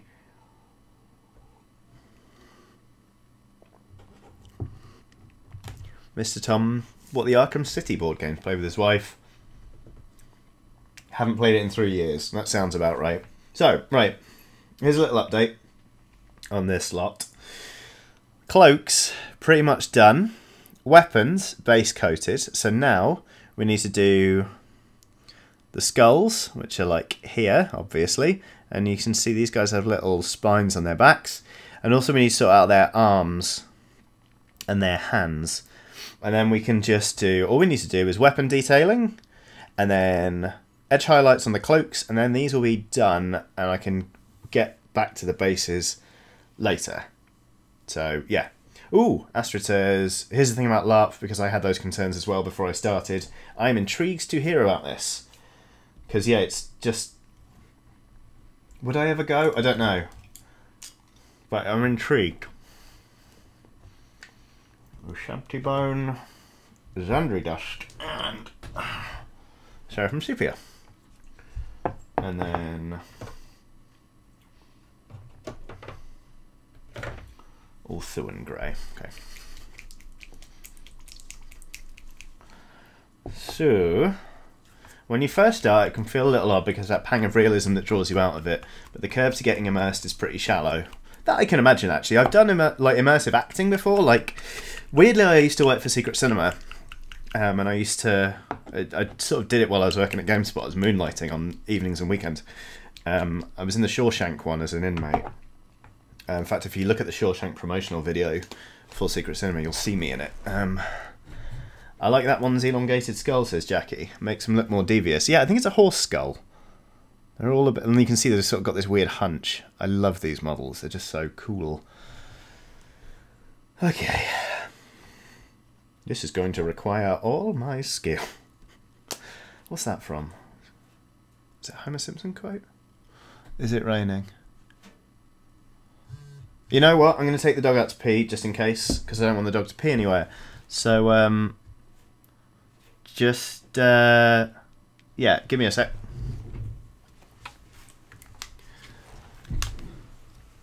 Ooh, I will answer your question, Flaming Gear, about the new Ghost paints very, very shortly.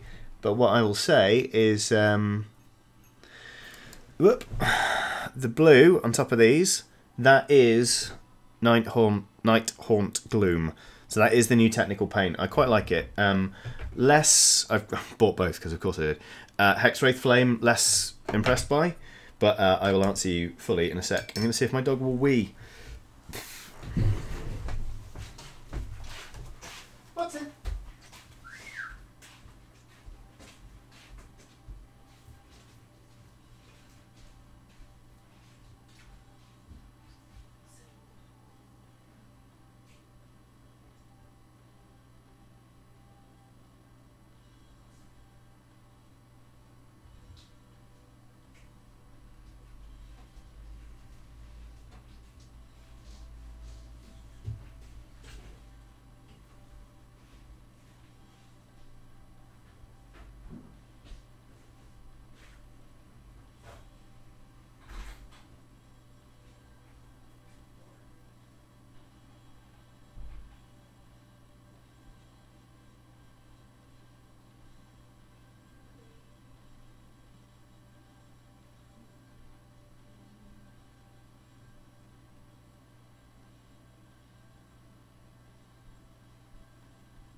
Right. Ugh. That is a dog that does not want to have a piss. Oh well. Jackie says, is that the horn of everything everyone's ever wanted in the corner there? Yes, it is. Oops. That's the waistband. Anyway, yeah, dog won't pee, so let's just crack on, I guess. So yeah. The paint, the Nighthaunt Gloom is good. I like it a lot. It does require 2 coats in order to like really build it up. The Hexwraith one, it just like, I don't know. I think you can. That's the wrong paint, or is it? Yeah, it is. Bugger. I was going to say, yeah, the green one is just a bit. I think you can get better effects by just having a bit of patience and doing it yourself with like glazes and pigments. Like, it's just a bit uniform and it relies on a lot of the white underspray showing through, which just makes it look a bit like patchy and almost grainy. Like even in the official photos, it just looks a bit like. So, yeah, not quite for me. Maybe it's because I started out painting Skaven. I start with these little barbs. Because I started out painting Skaven, I've painted a lot of Warpstone. And you can get some really nice effects just with some patient highlighting and dry brushing and stuff like that. So for this stuff to be like, hey kids, it's the great thing, I'm a bit like, no.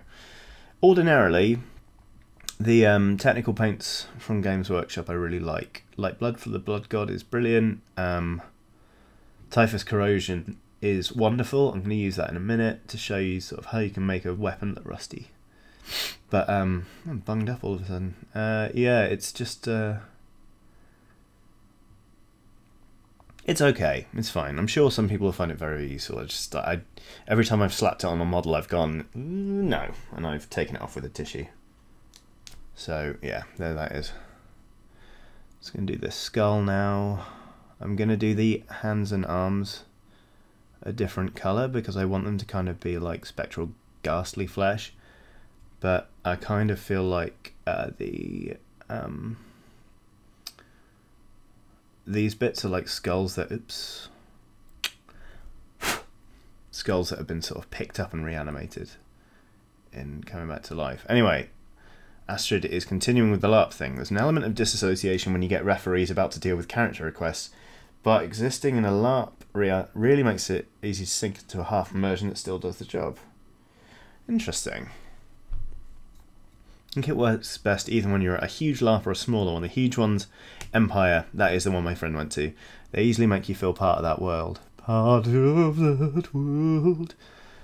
Astrid normally goes to the smaller ones though, because a little interaction with other people's characters can transform the experience in a different way. Yeah, this all makes sense. Basically, I need to bring you along to my regular LARP sometime. I will see if I can summon the courage. I can't make you any promises. But it sounds interesting. Like, come on. There we go. Painting eye holes. A lot of fun. There we go. Hopefully you can see that colour's sort of changed. Okay, just got to do the other eye hole now.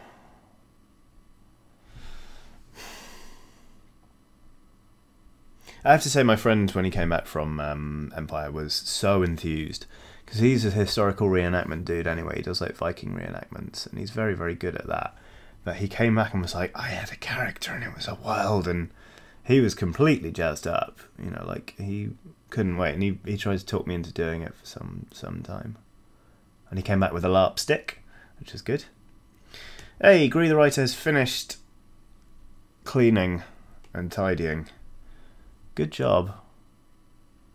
I hate tidying. I love having a tidy space. I am awful at motivating myself to do it. So I hope you're feeling suitably proud you actually got something done. Right. One down.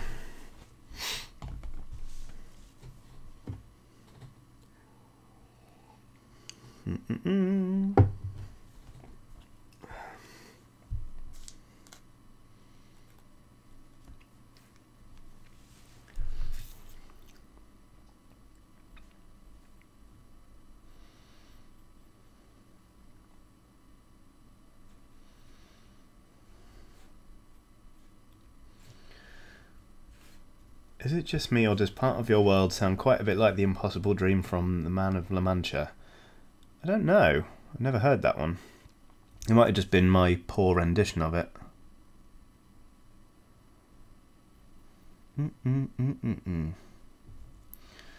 Get covered up, you errant bit of shade.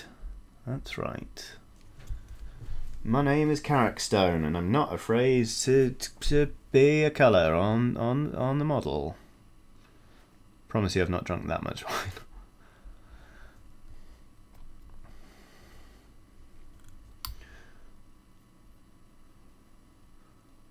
Whoop.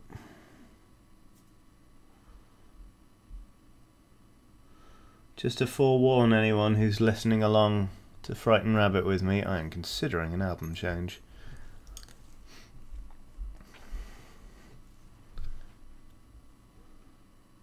Ah.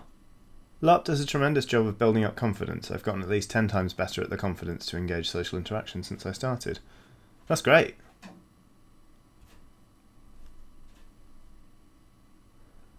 Oh, and Colin Griffin says this stream is surprisingly engrossing and very chill. Thank you very much. I'm just sort of doing it for a bit of fun, really. And Gloopy Gecko says they're addicted to Dead Cells after we streamed it the other day on Eurogamer. Yes, Gloopy Gecko. I killed the concierge for the first time yesterday, and then I did it like twice more, and I felt awesome. Because that boss was hard, and now I sort of know what I'm doing. I'm like, yeah. Since I killed them that first time, they've only killed me once more, and I've killed them like 4 times. So I'll take that as a series of wins. Okay. Squeaky bum time.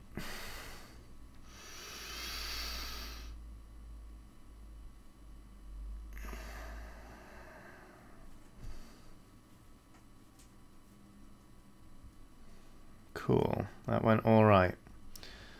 Really ought to sort this camera out sometime. Anyway.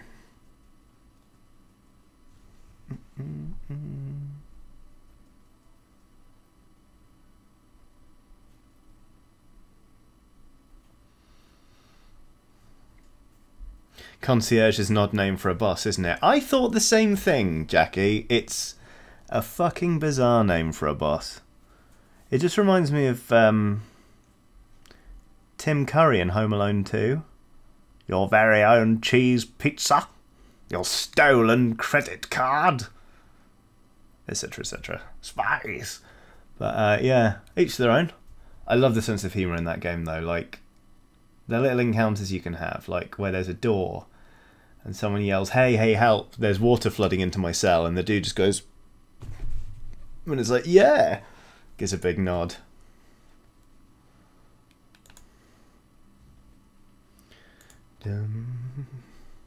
Had a fluke run to the hand of the king last night. I pray you never get to him. Oh god. To be honest, I'm finding Stilt Town really bloody hard at the minute. I know it's just a choke point that I need to push through, but yeah, that is not simple. Oh shit. I missed the back spines on the last one. Okay, let's do these ones and then... There was ceaseless discharge in Dark Souls. That's quite the name. This is very, very true. Have you got to the clock tower? Not yet, Dale Goshawk. Okay, here we go.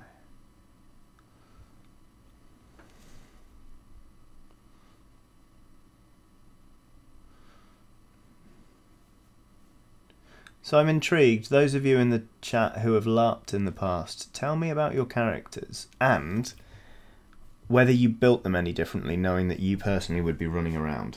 Like, for example, I like to play characters in role-playing games that are extremes of height. Compared to me, I'm 5'8", so middling height at best. But like for a long time I played characters who were like 6'2" and really stocky. Including Silas Pullo, who had the massive beer gut and grey hair. He was a bastard, but he was wonderful and I loved him.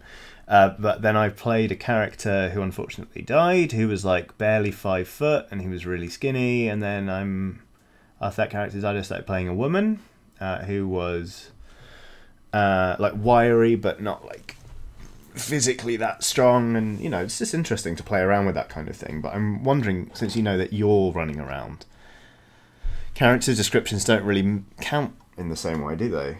Because people just look at you. They don't say, what do you look like? Okay.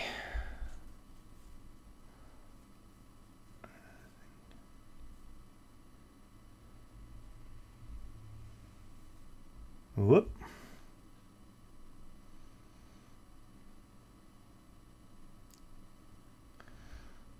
Bit clumsy in that last strike, but I think I'll get away with it. Behave.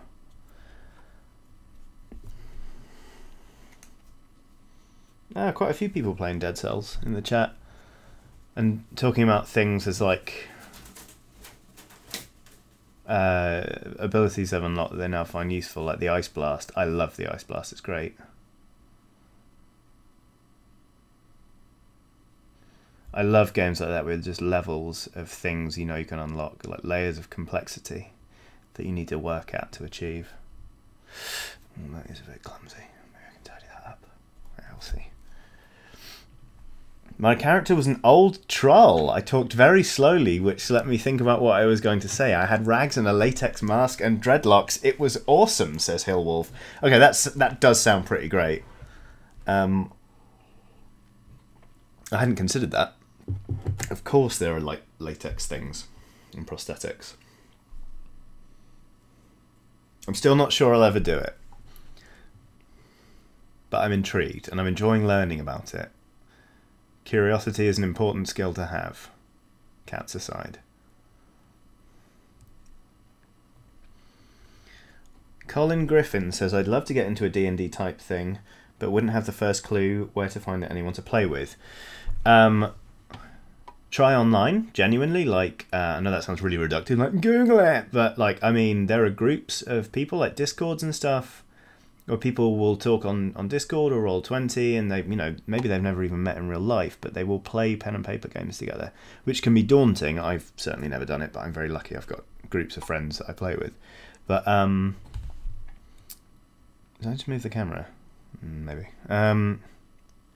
Look for that, or ask in your local game store if they run any nights, or if there are any groups that come in that might be looking for new members, or advertise there. Like, it's well worth doing. Pen and paper role-playing games honestly changed my life, and they're like one of the best things that ever happened to me. This album's ended, so I'm going to pick a new one. What is that noise? Oh, it's my headphones clacking against the camera. This webcam is balanced on an old whiskey tin, just to make sure I'm painfully on brand even when I'm live streaming. There we go. I just realised we can see the chat on the monitor in this stream reception. I know, I wonder if that's part of the problem with the focus. Oh, that's gone very blue, hasn't it? Come on, auto white balance. Hey, that seems alright, actually. That focus seems better than it's been. Spooky thing and out of focus. Where's the focal length? Minimum focal length is about there. Anyway, just curious. Ooh, Johnny, have you read any of John Daniel's books? I bet you'd really like Wolf in White Van. No, Wolf in White Van's on my to-read list. There's a copy of it in the house somewhere, but no, I've not picked it up yet. I know I really ought to.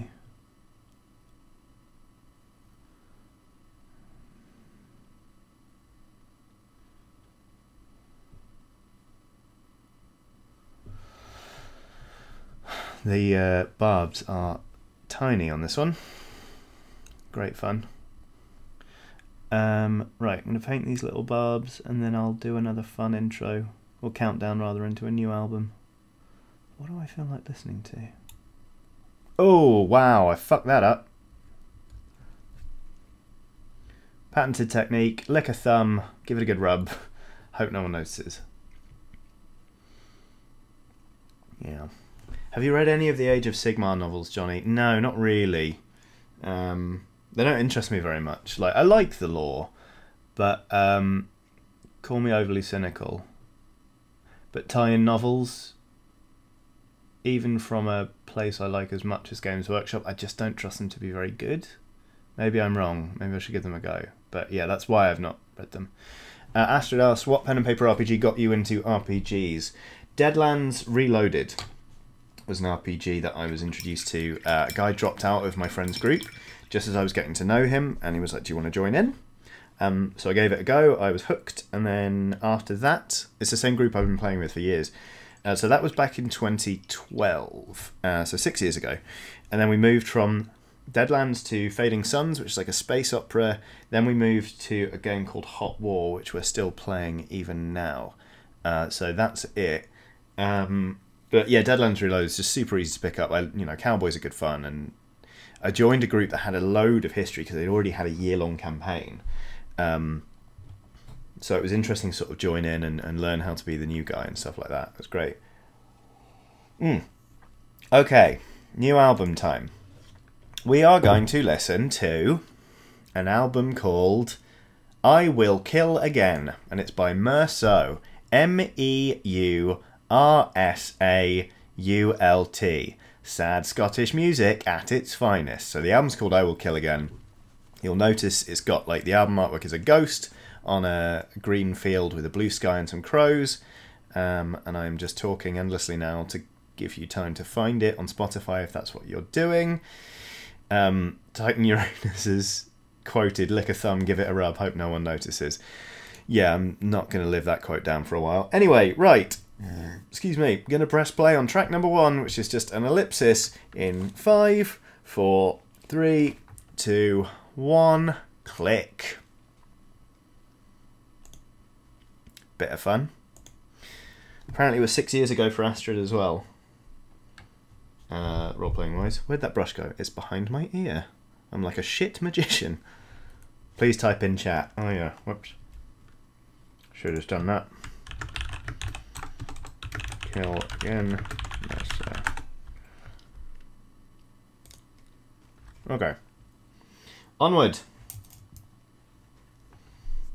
You know what? I might leave these guys be for a little bit, these dudes, and just focus on the 5 of these, just to move it along a bit quicker. Because it's taken me a while to get between each step, so I can just circle around and finish those guys off another time. Because I want to kind of get to the weapon stuff, show you how that goes down, and then edge highlights are always fun, if terrifying.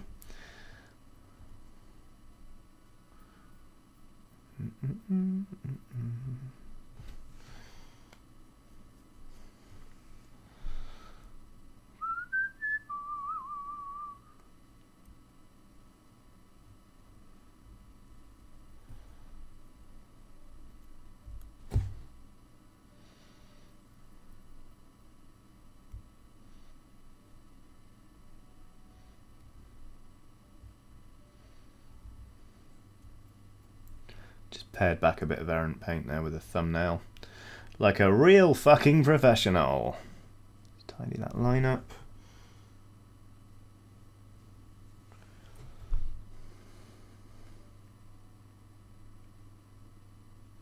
Next track on this album is called Ellis Be Damned, and it's an absolute fucking belter. Here it comes, in fact.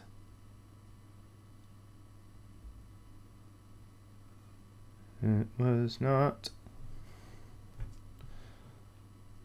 the hand of God. Back spines. Speaking of sad Scottish folk music, have you ever played Hellblade: Senua's Sacrifice? I reviewed it for Eurogamer.net, in fact. I gave it an essential, because I thought it was fucking great. And then I played it all the way through again the following day to test whether the erasing your save thing was true or not. And that was an intense couple of days. Stephen Robson's off. Which one am I waving into? Goodbye, Stephen. I hope you have a lovely weekend, or what's left of it. Thank you for joining in. I'm having a lot of fun doing this. I realize I've been streaming for like... oh shit, 2 hours. Okay. And there are 59 of you watching. Thanks for sticking with me. I just, you know, I figure if I'm going to be doing this anyway on a Sunday, I may as well do it on camera. And it means I'm talking out loud, but actually to some people, rather than just having myself alone with my internal monologue, which, being a sufferer of depression and anxiety, doesn't always end well for me. I need to be very careful about. It's actually why I started painting, really, like partly, or why I really fell in love with it, is because it quietens down the internal monologue when I'm really stressed. It's useful. Anyway. Right. So, what we've done here, painted all these skulls, and all of these little barbs here. Now we're going to shade it with Seraphim Sepia, which is like sort of a yellow-reddish tone, just to add some depth. Definitely shouldn't keep doing that on camera, should I? That's a GIF waiting to happen. And then while that's drying, I'm going to turn my attention back to these weapons, and I'm going to add that typhus corrosion I mentioned, and start getting the weapons looking all old and rusted up. Blah, blah, blah. So yeah, that's what I'm up to. Titan Uranus says, Johnny doesn't seem to do those mental health videos anymore. I really liked those. I really liked them too. And I do mean to keep doing them. I just haven't really had a whole lot of time to work on them because, one sec.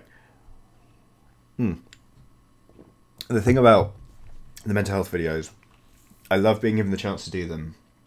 And I do love doing them. There's a pressure in working professionally on a YouTube channel in that we have to justify our existence, or rather, we need to make sure the channel is performing well enough to cover our salaries, basically. And the mental health videos, I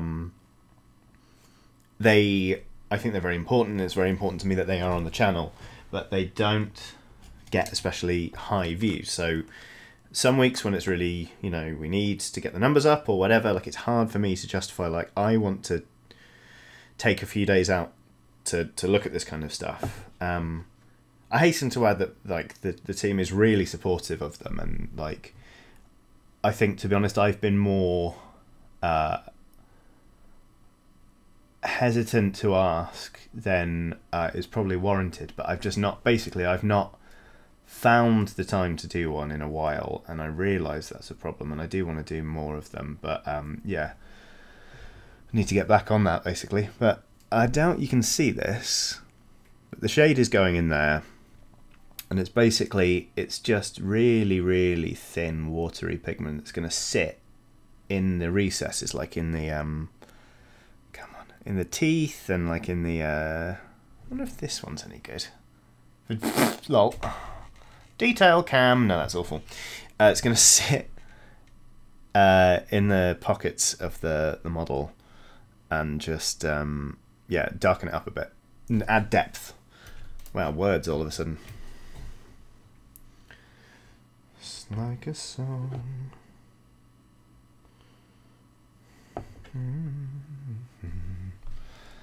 And it is more like a sonnet.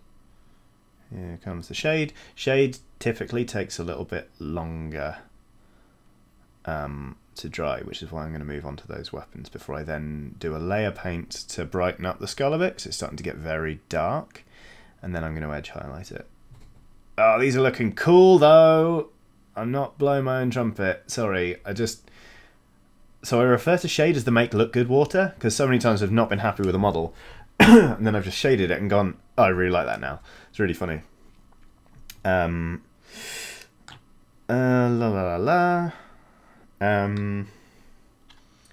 Wow, I would have thought that if anything justified your channel, it would have been that kind of useful yet personal videos. I mean, that is very much a part of what we do. And I don't mean to put all of the I haven't done a low batteries in a while thing at the door of, like, we need good numbers. I know it's not entirely that. Part of it is hesitance on my own part, I think, because I want to cover a broad range of topics. Because normally when people hear mental health, what they think is depression and anxiety. And as a sufferer of both of those things, I'm aware that in the past I've focused too much on that. But I'm also afraid of talking too much about other mental disorders that I have never experienced, because, like, what if I say the wrong things, or I say something that's harmful, you know, like, there's a balance to be struck. So that's why I've sort of been dithering back and forth on that. But yeah, it's interesting. Basically, I do not consider low batteries to be a dead project, is what I'm trying to say. I do want to work on more, it's just finding the time. Like, at the minute, I'm about to go to PAX West, actually, in the coming week. And then not long after that, it's EGX, and then it's the Christmas rush, and then it's getting videos ready for Christmas and all that kind of stuff. So hopefully in the new year, basically. Do you take live stream donations and stuff, etc. on this channel? Asked Paul Grummett. Nope, never set it up. This is only the second time I've streamed, to be honest, and I do it so completely on a whim that, nah, just sort of doing it. Would I consider doing it in the future? Maybe, I don't know. I don't see why not, but it's not something I'm not rushing to do. I saw, oh yeah, Gloopy Gecko asked, how are you finding playing Age of Sigmar? I used to play Fantasy, but not tried AoS. So Sigmar was the first war game I ever played. So really new to all this, to be honest. And I like it an awful lot. I think the changes they've made have been really good because they changed things like in the first Age of Sigmar, if you won the roll-off and got a double turn, you could annihilate someone else's army. And there were sometimes when the fate of an entire oh, that's not a good idea. An entire battle rested on whether or not I won the roll-off for the next turn. And if I didn't, it would be like, okay, well now I get to spend the next 2 hours slowly losing. And sometimes that's still true, but there are things now like persistent spells, where somebody pays to have a spell in their arsenal, and they play it, but whoever goes second that turn gets to move the spell, so they get to use it to their own advantage, which is just really fun. And there are like little tricks like that that make it less damaging to go second, basically. And there are like little balance things that I like. It's a really fun game, basically. Ooh, some more questions coming through. Oh, Saul Reed's in the chat. Hello, Saul. Are you doing a fan meeting at PAX West to ask Too Cool for Capes? Yes, there is going to be, I believe there's going to be a US gamer community meetup. I'm just going to get Crash. I have told them. I'm going to go up and be like, oh yeah, I'm here from Eurogamer who want to say hi. So basically, yes, if you like, if people are interested in meeting up, then that is a thing that will be happening. There's also something that hasn't been announced yet that I will be doing at PAX West. I can't talk about it just yet, but I'm really, really fucking excited. So we'll see how that goes anyway. I feel a bit bad for the people now talking about low batteries in the chat. Like, I feel like I can hear the dog. I think she might finally want to pee. I'll be right back. Yeah, one sec. Oh, she's having a drink. Now she's stopped because she can hear me talking about her. There she goes. I'll very quickly talk about it now. Yeah, I feel like I maybe over-egged how much numbers and performance goes into it. But yeah, like, words. It's not dead, and I'm going to bring it back. But yeah, Gloopy Gecko says they couldn't justify buying a new army as both of theirs got dropped when they went into Sigmar, Ogres and Tomb Kings. Yeah, they do release either War Scrolls or equivalent War Scrolls. There are tables you can be like, if I've got this, what should I use? So you can hack an army into Sigmar without having an actual battle tome. But I see what you mean. It is a bit off-putting. Adam asks, are you a guest on the AQC Inc. stage? You can tell us. No, I'm not. It's not that. It's something else. Anyway, I'm going to see if the dog needs to pee, because I'm really worried about it now. One sec. Watson.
No, she still won't pee.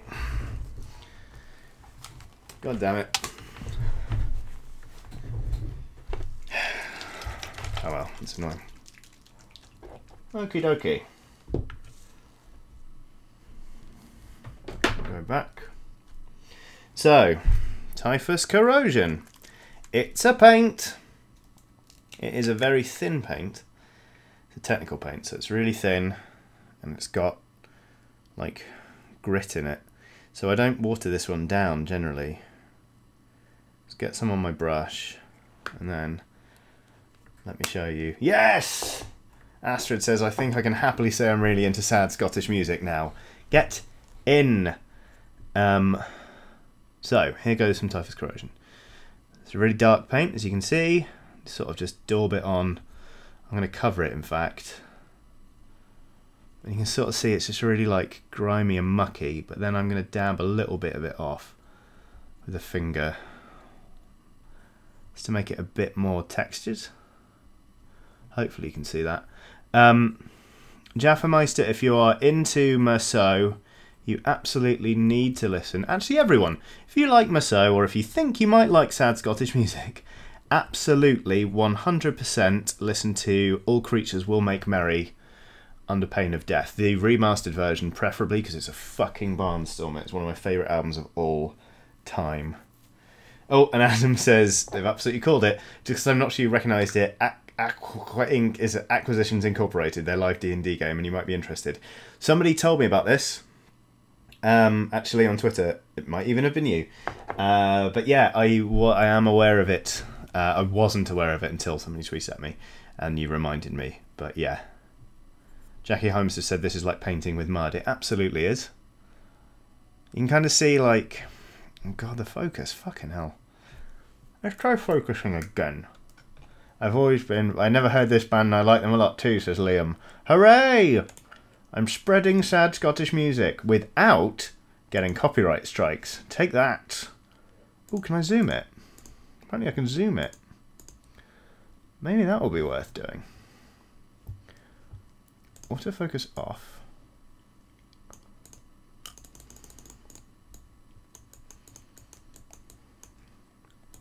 Forgive me.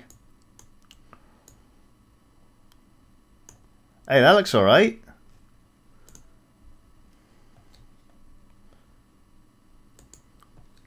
Hey! Okay, so I've done a big old zoom. And the focus still isn't perfect.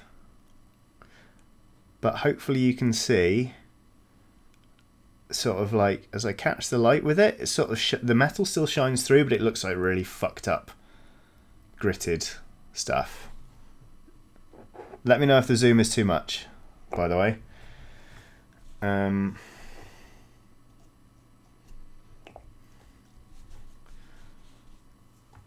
Okay, that's better. Hey, 2 hours in and we can actually see what I'm fucking painting. Yay! Oh, I'm happy. Oh, there's not enough grit on this. Hang on. Whoop. Let's get right in there. Grit me up inside.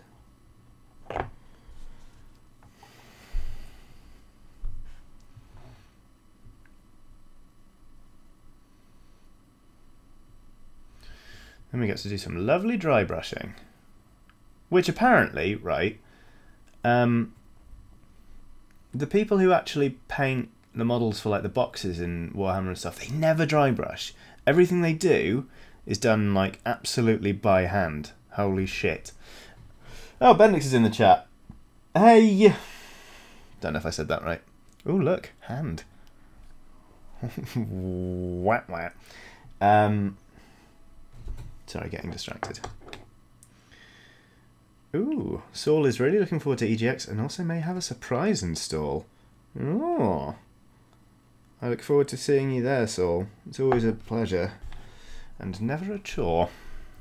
There we go. Ghosty mud, ghosty metal mud.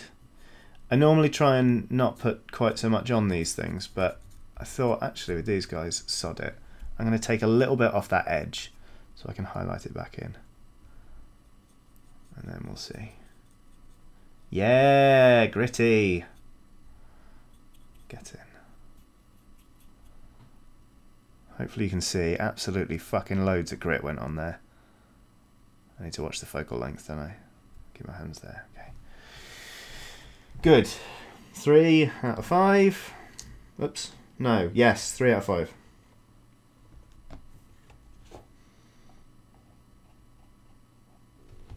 Oh, I got a WhatsApp a minute ago. Hang on one sec.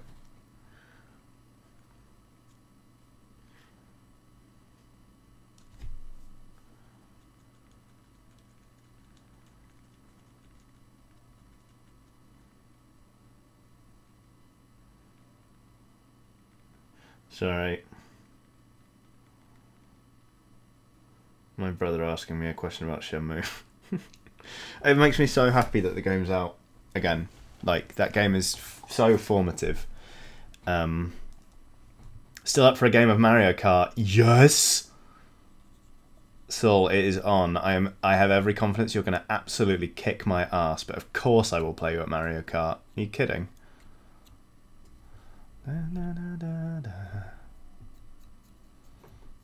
More Typhus Corrosion. It's kind of a weird olivey hue to it, which I really like. And like I say, oh boy, when this gets dry brushed. How is Johnny doing? Is he being an excellent artist? No! Shut up, Bendix. I'm just blethering. I'm just talking to myself, basically. Well, I'm not talking to myself, I'm talking to people watching, but I'm just talking out loud by myself while painting some glaive wraiths. Or glaive... Yeah, the glaive wraith stalkers, I think their name is. Oh, that went alright! Yeah! Well done, middle finger. Took that Typhus Corrosion right off. Start stippling this on, maybe. That's what I like about these miniatures, is there's repetition enough that you can get confident in your technique, but also experiment a little bit. Because a little bit of variety is a good thing. I'm so proud of you, Johnny, my artist son, says Bendix. Thanks, Mum.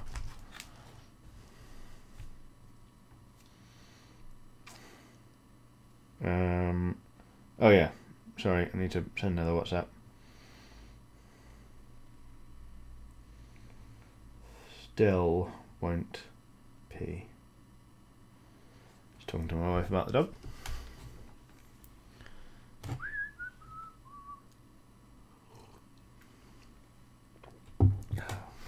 Right, so that's all the Typhus Corrosion. I've got wine in my moustache, which I need to trim.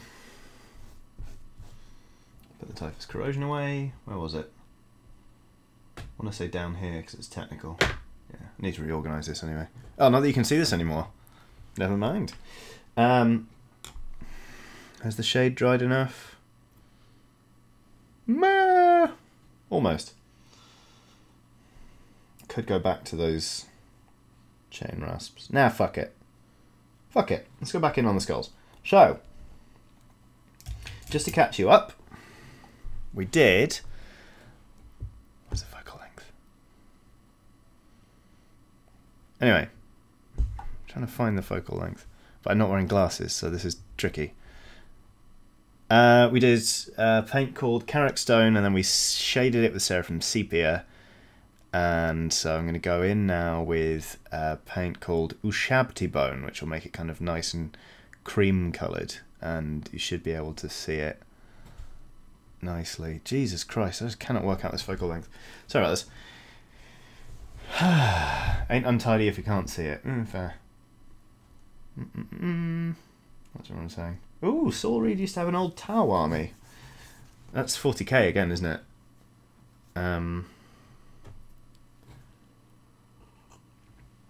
Undead Paul 13 says, can't believe how relaxing this stream is. I'm glad. I'm glad that me drinking wine is helping you. I knew there was a way to make this part of my job somehow. Right. Ooh, Shabty Bone. Oh, I already put some on the palette. So that's fine. Let's get a bit of water in there. Start to thin that down a bit. It's very thin. Whoopsie. Oh well. Oh, I think I'd already thinned that. Oh well. That's fine, actually. Thinned down is probably kind of good for this. So what we're going to do now is come back in over this darker colour. And we're going to paint in, hopefully you can see the contrast, maybe you can't. We're going to paint in all the areas where the shade hasn't pulled to give the sense of light hitting it and casting a shadow across it. And this is something that I have historically had varying degrees of success with. It's something I had to learn to do when I was painting dwarves in armour. Sorry about beard cam. So we'll go in like there and kind of let the brush catch the edges, and then we'll do the same sort of here. Oopsie, that's a bit much. Oh well, we're going to highlight it anyway after this. This is why these take so fucking long, is I'm doing 3 layers of paint basically over these tiny skulls. But hopefully, let's bring that line in. There we go. Yeah. Okay. It's Ushabti bone, Isabel, not shanty bone. Hopefully you can see there are little bits here. Oh, let's get in there. Yeah. Oh man. Let's turn this down again. Let's see what happens. Oh no, maybe not. Ooh, spooky! Little bits of varying colour and light and depth. There we go. So I'm going to do that with all of them now. Not thrilled with how this is coming together so far, the bone, but I actually find skulls very hard to paint with these, to get the colour exactly as I want it. I should maybe stop painting fucking skeletons and doing just do some experiments with them, see what I come out with, but we'll push on for now because you don't want to see me do test models. That would be very boring. Yeah, Saul says I'll be back. It's Sunday, I need whiskey. You do you, Saul. You feel your wild oats. Bob Rossadini. Very good. Okay. Guessing not, as you said you were new to wargaming. But have you tried new Blood Bowl? I've played Blood Bowl, the video game, the second one, and I've got Blood Bowl Team Manager, the card game, which is kind of it uses the same dice and it's got a lot of the same mechanics. And to be honest, I'm really up for starting Bloodborne at some Blood Bowl at some point. But no, I've yet to try it, and I am intrigued. It looks like a shitload of fun, basically. I've also heard good things about Guild Ball. Like, I know some people sort of swung to that and were like, actually, Guild Ball is the one. A friend has got it, but I'm wary of starting new games at all. Like, a friend wanted to get me into Malifaux, and I was like, it looks awesome, but I haven't got the time between Sigmar and Shadespire and pen and paper role-playing games and having a dog and being married and enjoying seeing friends and going to the pub and all that kind of stuff. I have to, you know, there's only so much time I get to do this. Again, you can't see the details so well. The fucking white balance is going nuts. This is meant to be a very, very good webcam, I'll have you know, but I'm struggling a little bit. Anyway.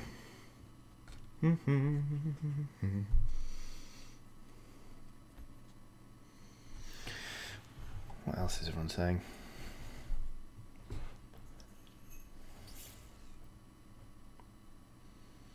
Two words, my friend, dry brushing. Yeah, fair. Dry brushing's great. It's not cheating.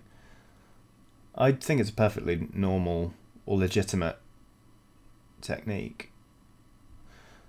There are some times when I've avoided doing it and I've gone in by hand and done it. Like, but all in all, I'm perfectly happy to do a good old-fashioned dry brush. I'm going to be... Well, I've done a lot of dry brushing actually already on these. You can see where it's like lighter here and then it sort of goes into the blue. I dry brush really heavily down here and then a little bit up there so it picks out the cloak and stuff like that. Joe Nugent's off to work. Take it easy, Joe. Thank you very much for joining me. Isabel says, I'm incredibly impressed by how steady you are after 2 hours and wine. Fair. Actually, one of the things I like about excuse me for belching or burping on it, about painting is that I don't drink very quickly at all. If I'm hanging out with some of the friends I paint with, sometimes we will just hang out and paint. Normally, if we were hanging out, we'd be, you know, drinking beers quite swiftly, but we'll get through maybe 2 or 3 beers in an entire night, which for us is sensible. Alarmingly so, in fact. Whoop. Pare that back a bit. Nope, nope, nope, nope. This paint's too thin. Well, it does mean I can just whack a hand in there. Yeah, okay, we're still getting the effect from the shade in there. We're not completely wiping it out. And to be honest, we're coming out with a whiter skull than if we just left most of this, which I'm pleased with, because the Seraphim Sepia is the Seraphim Sepia over Carrickstone is too yellow. I'm mostly just talking to myself right now, sorry. Okay, and that goes. Soul Reed has been struggling with green stuff again. I find green stuff so fucking hard to sculpt. Green stuff for the uninitiated is some like putty where half of it is blue and half of it's yellow, and then you combine it and it turns green. And that's a pigeon. Just flapping its wings. It turns green, and then like you mould it and you can sculpt onto miniatures, and then it hardens and it becomes like this stuff, and it's really, really useful. Bendix is asking if I'll teach her how to paint. If you want, like, it's more just like you just need a steady hand and an understanding of how to layer paints up, like face paint, shade, highlights, some dry brushing if you fancy. And the most useful thing anyone said to me actually when thinking about painting a miniature, it's like thinking about getting them dressed. So before you put any clothes on, you're naked, so you paint the skin first, and then they got to put clothes on, so then you paint the clothes. And then before they leave the house, they get their weapons, so then you do the weapons and all that kind of stuff. I realise I'm doing it the other way around here. I'm painting the skulls after I've done the clothes and most of the weapon. But on things like Skaven, it makes a lot of sense. Generally speaking, with models, it makes sense to order it in that way, so that if you get messy at any stage, you can fix the other ones. And generally speaking, so that the layers that are set in the model get done first, so you can be messy and it doesn't matter as much. Anyway, Isabel says, oh good, some of the pigeons are still going well. I wondered how they were. Yeah, we got two. Two of them passed away, but we've still got two. And they're fine. They are... We just put them back together again. That sounded weird. We just combined them into the same enclosure again because one of them was sick. And there are some teething issues. There's a little bit of like territorial back and forth happening at the minute. But I think it'll be okay in the end. I'm going to catch these things up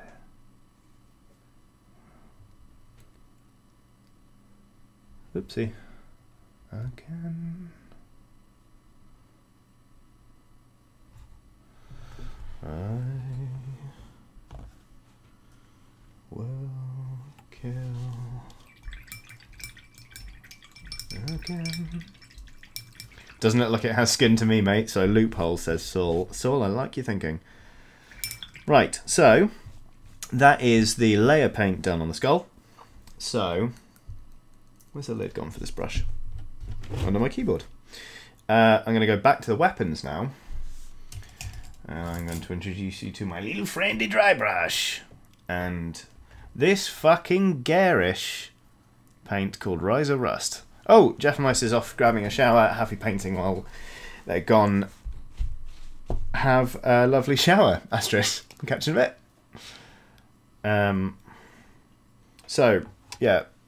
Rise of Rust. Incredibly orange. And it doesn't really look like it ought to belong on something with tones like that. But stick with me. Because, again, for the uninitiated, this is a dry brush. It's actually a pretty battered dry brush. I bought a new one recently, which I haven't used yet, so that's what they look like, new. That's what they look like after I've finished with them. But I'm going to get a bit of this. Get some of that paint on the brush. And then I'm going to do this down here. But what I'm doing is working that into some kitchen towel. So I'm actually kind of wiping it off onto the bristles.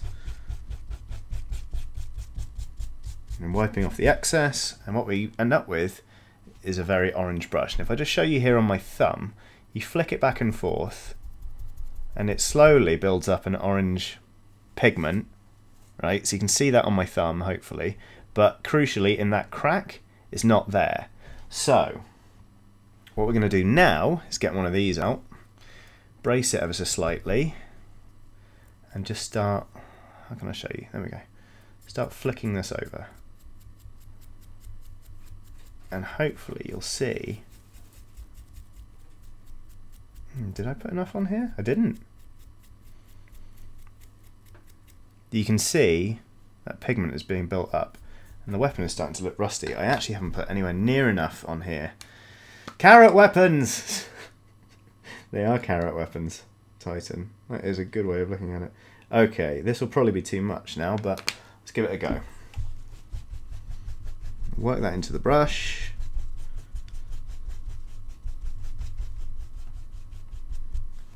Okay. Normally I wouldn't go in with such a heavy dry brush, but because these are meant to be very old rusted weapons, I will.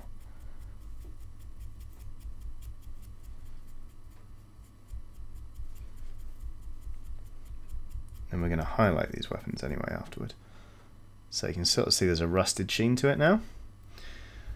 In Felix Soror, sorry I'm saying that wrong, it's time to head off. Thanks for a delightfully relaxing couple of hours, and for the music recommendations, you are more than welcome.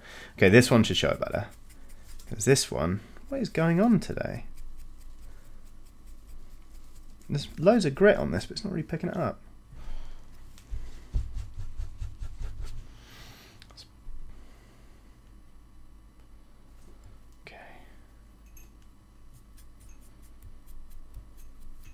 Oop.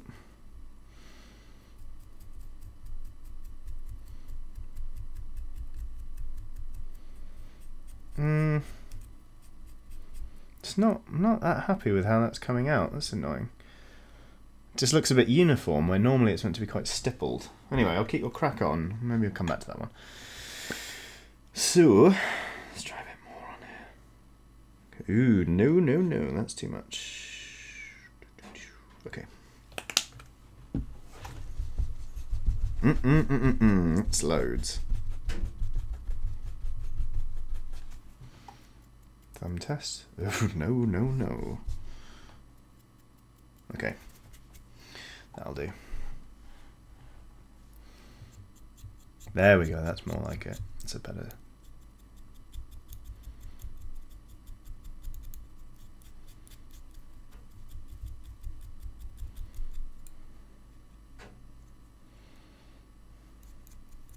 Wow. Adam G says, I always have a 50-50 result with dry brushing. I individually painted 24 sets of scale mail to avoid doing it. Fucking hell. You have more patience than I do. The thing about rust is, it's just meant to be a bit haphazard and slapdash, isn't it? So I'm okay with this. And what I'm going to do is come back in with a very bright silver paint and really make it seem like the rust has been scratched off in areas to really try and make that colour pop. Normally this goes a lot better. I don't know what's going on. Oh well.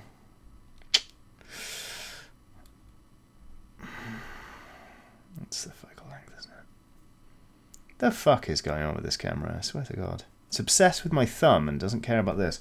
Anyway. You have a sore throat from just talking all the time.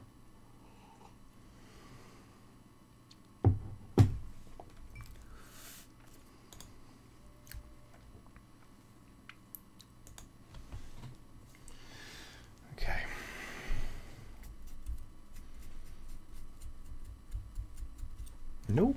Need more fucking paint, apparently.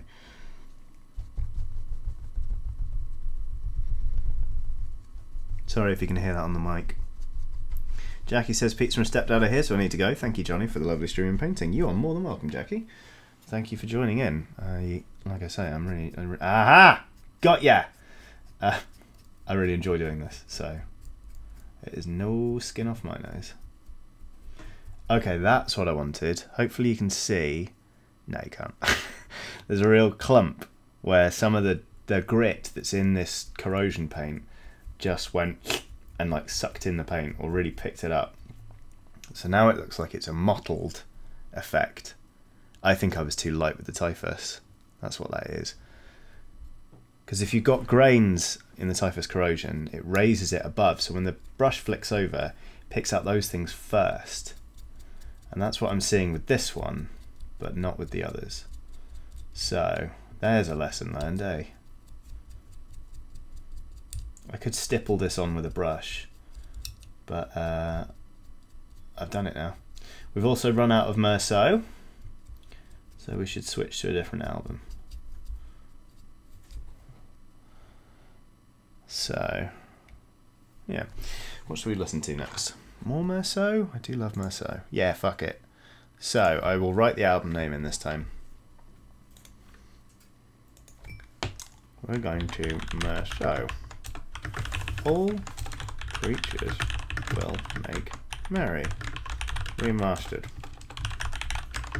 Gloopy Gecko's off. See you later, Gloopy. It was nice talking to you. Okay, so that's the album title. Next album title. And then I'm going to hit play on track 1, which is called Payday, in 5, 4, 3, 2, 1. Click! Delightful. Let's get sad and Scottish. Or Scottishly sad. Okay. So hopefully you can see. Oops, where's OBS gone? There we go. This one, the Typhus is like only half there, so let's see what happens. In fact, we sort of don't want it everywhere. I'm going to get a bit more paint on the brush. But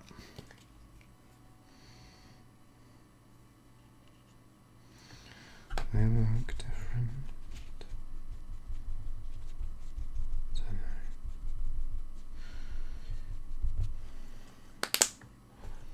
So let's do the thumb test again.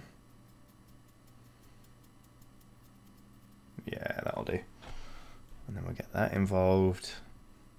And we're just trying to get it on these bits here and leave this silver alone.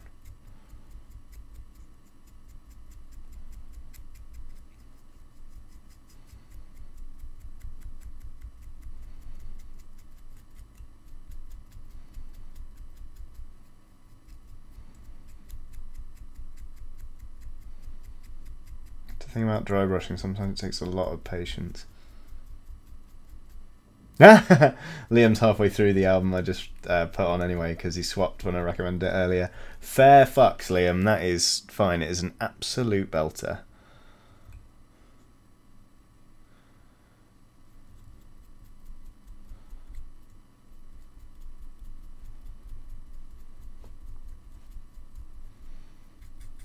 Need a bit more paint. Never normally uses much paint. Oh, I guess normally when I dry brush I don't actually use a dry paint.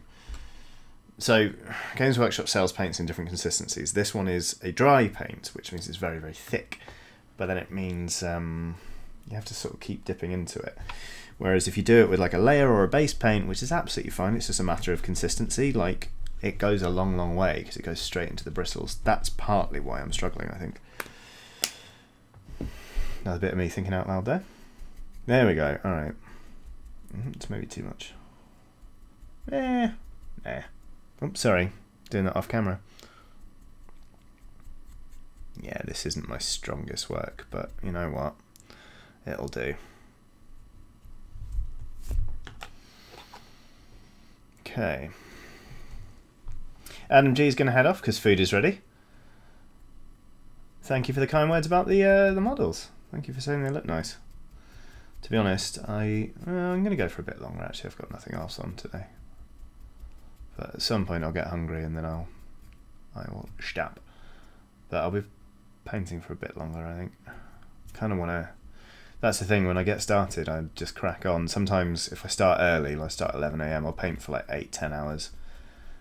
With breaks for like food, toilet and, you know, getting a cup of tea or whatever. But yeah, I think because I find it hard to block out time to do this, when I do get the chance to do it, I go for it. Yeah, I'm kind of happy with that one.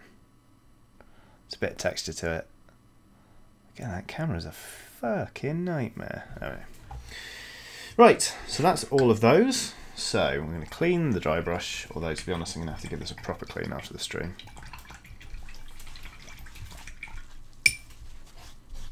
What I'm doing that you can't see down here is I'm washing it in a ramekin full of water, and then I'm just wiping it back and forth on some kitchen towel. Matthew's got food, so he's also off. Oh, thanks for the stream, Johnny. It really turned my day around. See you next time. Well, thank you for joining me. I'm glad it could make a difference in however small a way.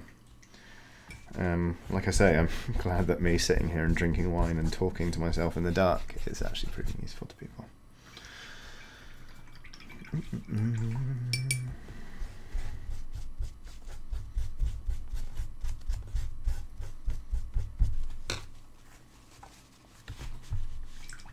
This music is so sad and Scottish.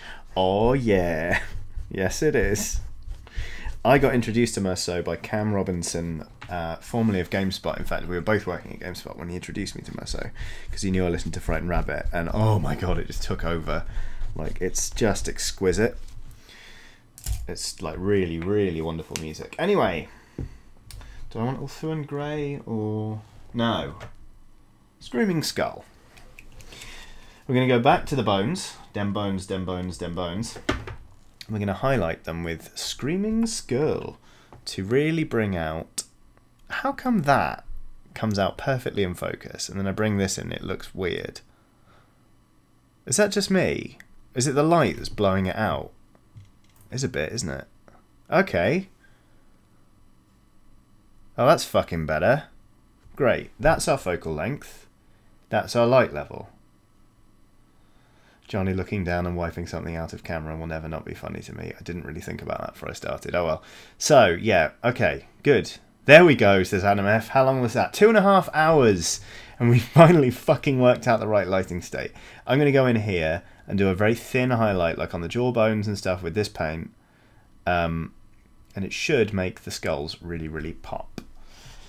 Should, being the operative. Bit more wine. Dutch carriage. This mug, by the way, used to have a handle. That broke off 10 years ago. That's the Lincoln Imp. So in Lincoln Cathedral, there is a stone imp set into the wall. And the legend has it, better late than never, I know, right? Better late than never, rather. The legend goes that an imp was summoned out of hell and came into Lincoln Cathedral, started raking havoc until an angel of the Lord came down and fucking zapped it into the wall, whereupon it turned to stone. So when you go to Lincoln Cathedral, you'll see this imp set into the wall. Never mind the fact there's a fucking line of like mortar there. Never let the fact that it's clearly two different bricks get in the way of a good story. But anyway, that's the Lincoln Imp. My dad is not religious, my family isn't, but he's an architecture nut, and he has been to, I say nut, he's an architecture fan.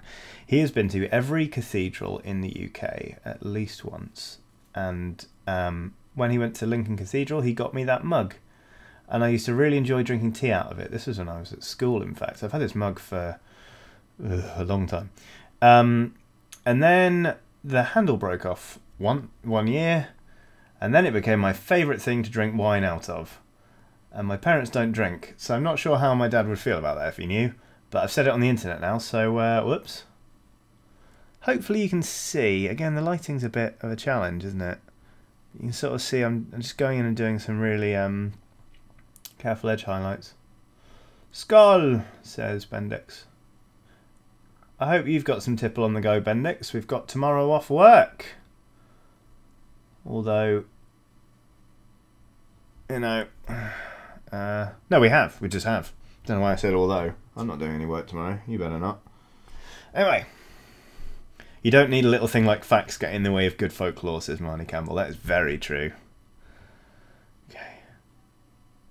Quincy, I'm sorry if I'm going to fuck up this surname. Quincy Hachu? Please tell me how to pronounce that. Is waiting for their own Nighthaunt miniatures. In the meantime, enjoying these gorgeous minis you're creating. Thank you so much. They're really fun to paint. The They come together quite quickly for miniatures anyway. Flaming Gift says, I went to uni in Lincoln, and let me tell you, the cathedral is one of the most genuinely intimidating pieces of architecture I've ever been witness to. Clearly, I underestimated Lincoln Cathedral. I've never been, funnily enough. From an early age, I started rebelling against the cathedral trips because they were boring. And to be honest, my dad once took me to, I think it was Oxford Cathedral. I think it was, pretty sure it was Oxford Cathedral. And he was talking to somebody that worked there, and she was telling him about the architecture, and I, being a tactless 8-year-old, was just fucking elbowing him in the ribs. And I think he realised, like, maybe I won't bring my son on my little hobby jaunts anymore. So then that went. Oh, Saul is up at 4 in the morning because he works in a bakery. That is dedication. Thank you for the baked goods. There is a sort of romance in baking, or in being a baker, that I'm pretty sure is only afforded to people who don't actually have to get up and be bakers. Because the idea of, like, you get up at 4 in the morning and you bake these delicious things, and the delicious things help people get on their way and enjoy their day and la la la. It's like, yeah, but I'm fucking tired. So thank you for your sacrifice, Saul. If I'm to be with you at all.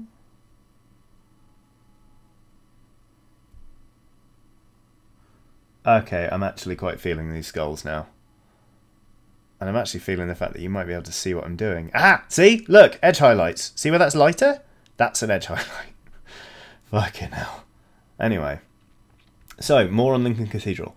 It is huge, and you can see it from basically anywhere in the city due to it being atop a hill, literally named Steep Hill. What a fucking great name for a hill. Has this one been done? Hang on. I've already done one, haven't I? I don't want to double that.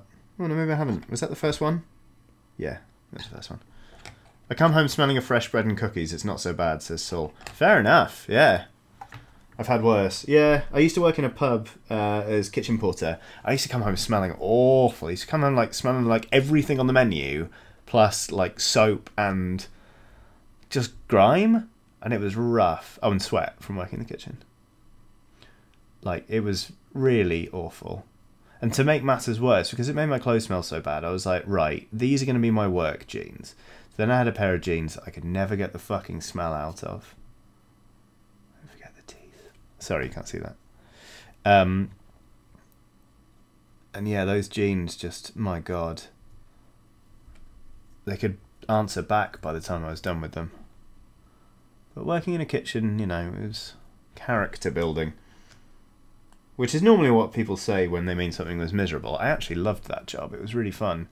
But when I started, I was 16 and I was really, really shy. And you know, it was a stressful environment and taught me a lot about just communicating with people and all that kind of stuff. Whew. Hill Wolf is off. Hopes it will be a regular thing. Maybe. We'll see. I do enjoy it, and now that I've sort of almost got a setup, I'll have a think. Never say never, basically. I will continue to advertise when I'm doing these things, and I hope to do another one soon, because it's fun. But yeah, thank you so much for joining in and being such a part of the chat. I really appreciate that. Oops. I really need to focus on keeping the miniatures in focus. I'm really sorry. Okay, focus on focus. Oops, and I forgot the spines on this bastard. And the teeth. That's the thing about miniatures. You can always say that they're done, but there's always a reason to go back in.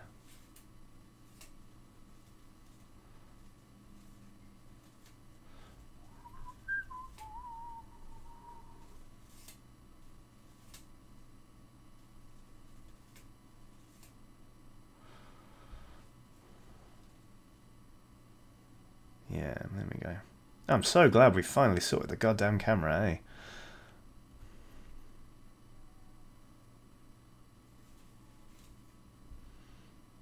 Yeah, there we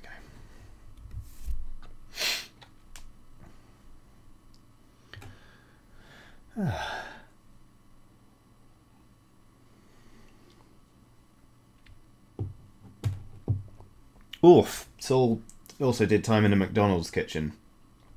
So it says he can feel my pain. Bloody hell, yeah. Oh, I've done this one. Have I? No.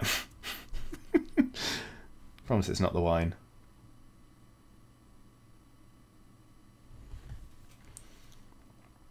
For those of you following along with Merceau, this is one of the best songs. It's called One Day This'll All Be Fields, and I absolutely love it. I know how to play it on guitar and ukulele, despite the fact I don't play the ukulele. Because I want to be Neil Pennycook, or rather I want to write songs as sad as he writes. Really enjoying the odd glimpses of my nose, just like, oh, look at my paws, that's disgusting. Okay, maybe this is quite a good webcam after all. Need to clean those off, huh? Come for the painting, stay for the in-depth skin analysis.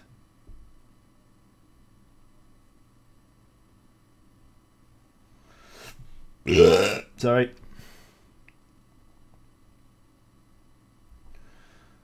Maybe the wine kicking in.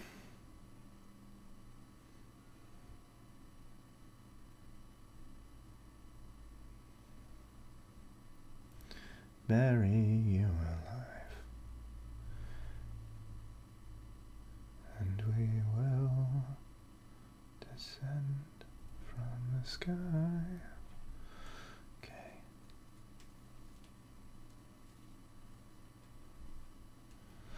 That's another one. The tiny hint of beard is really making this stream, though. I'm glad I could help with a tiny hint of beard. It's all it takes is a tiny hint. Here comes another fucker. So we've got 2 more to do, by my reckoning. Is that right? They're subtle edge highlights, I'll give you that, because I can't even fucking tell when I've done. You really get a sense of how long it is. Phrasing. But yes, my beard is quite long. So my chin is actually here. Chin. Beard. There you go.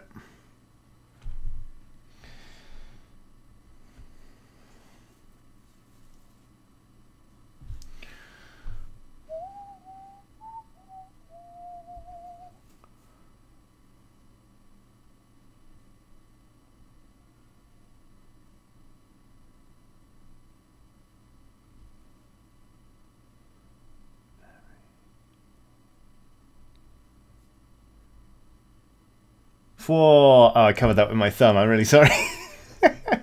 There's a cheeky little... I just did a little cheeky highlight under that jawbone. I'm quite pleased with it. Sorry. Okay, here we go. Here we go. Here we go.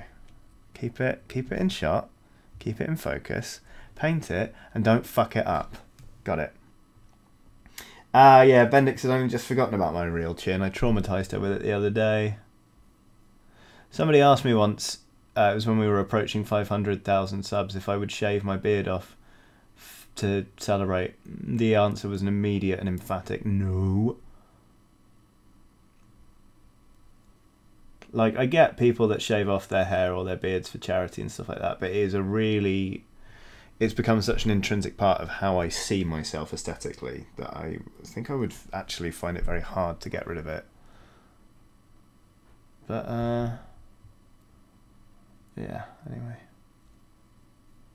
Sorry, I feel like I'm not looking at the chat as much right now, but it's because I'm trying to pick out very teeny tiny bits of skull.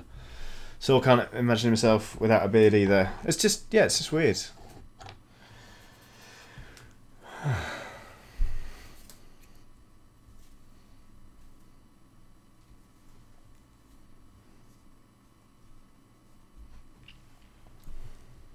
Okay.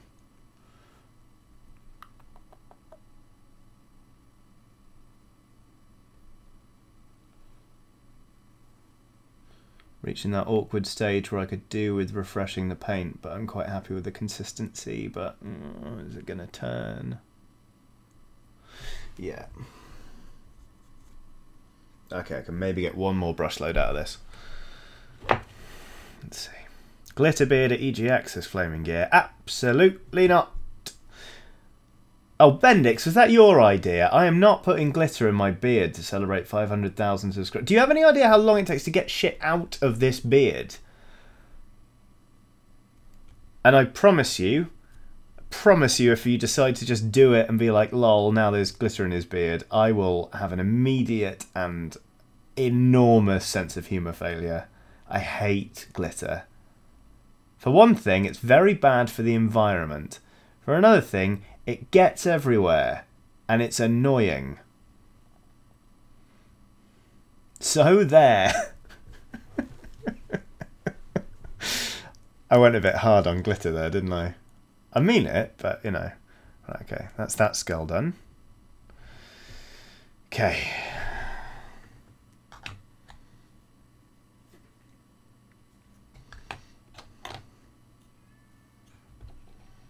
I'm quite pleased with these. This is one I've already done.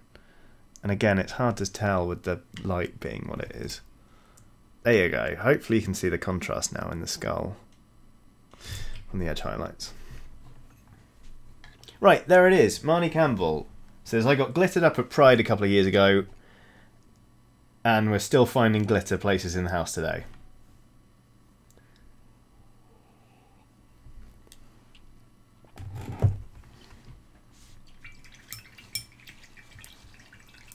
Just washing my brush. Just putting the brush in my mouth, don't worry about it. Johnny sounds like Anakin talking about sand. You underestimate my power. Don't try it. Thought I'd got a blob of paint on the desk there. No, that's pigeon seed. What a life I lead. Anyway. Okay, this is getting ridiculous now. Yes, I've done that one. Yes, I've done that one.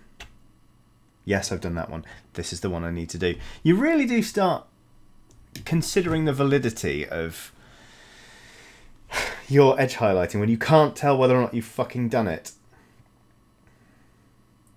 It's just occurred to me it's been quite a while since I've tried to make the dog pee. So I'm going to try and make the dog pee again. I'm going to highlight this one skull and then it's dog pee time again. Johnny rapidly developing Cheeto fingers. Fair.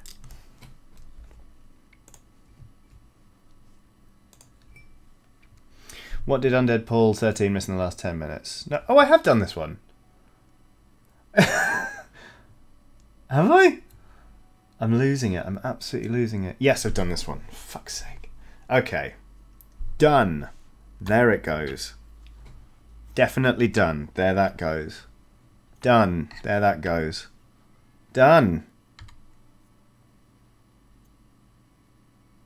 Done. I'm losing it. That's my wife. Having a protracted conversation about the dog's bladder.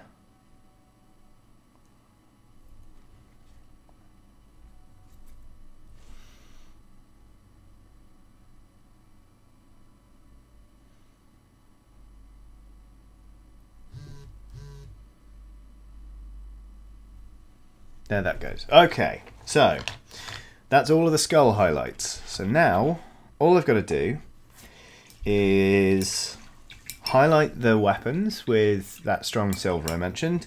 I'm going to paint the arms and the hands in, because you can see this one has got a lot of green paint on his hand, or blue paint that shouldn't really be there. And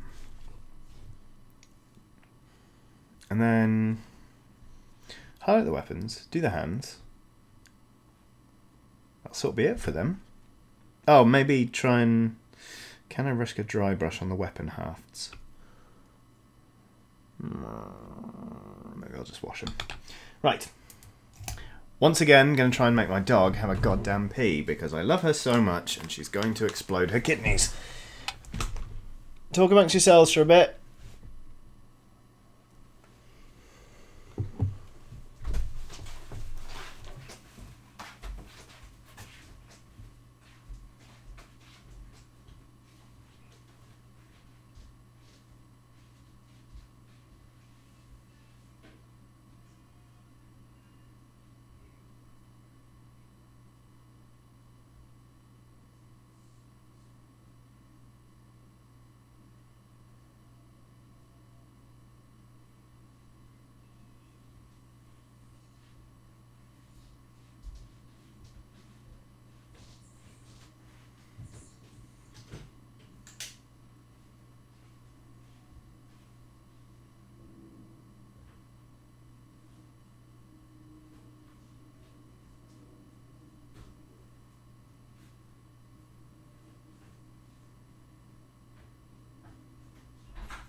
Well, that is a ridiculous creature. She still won't pee. I think I'm going to give it a few...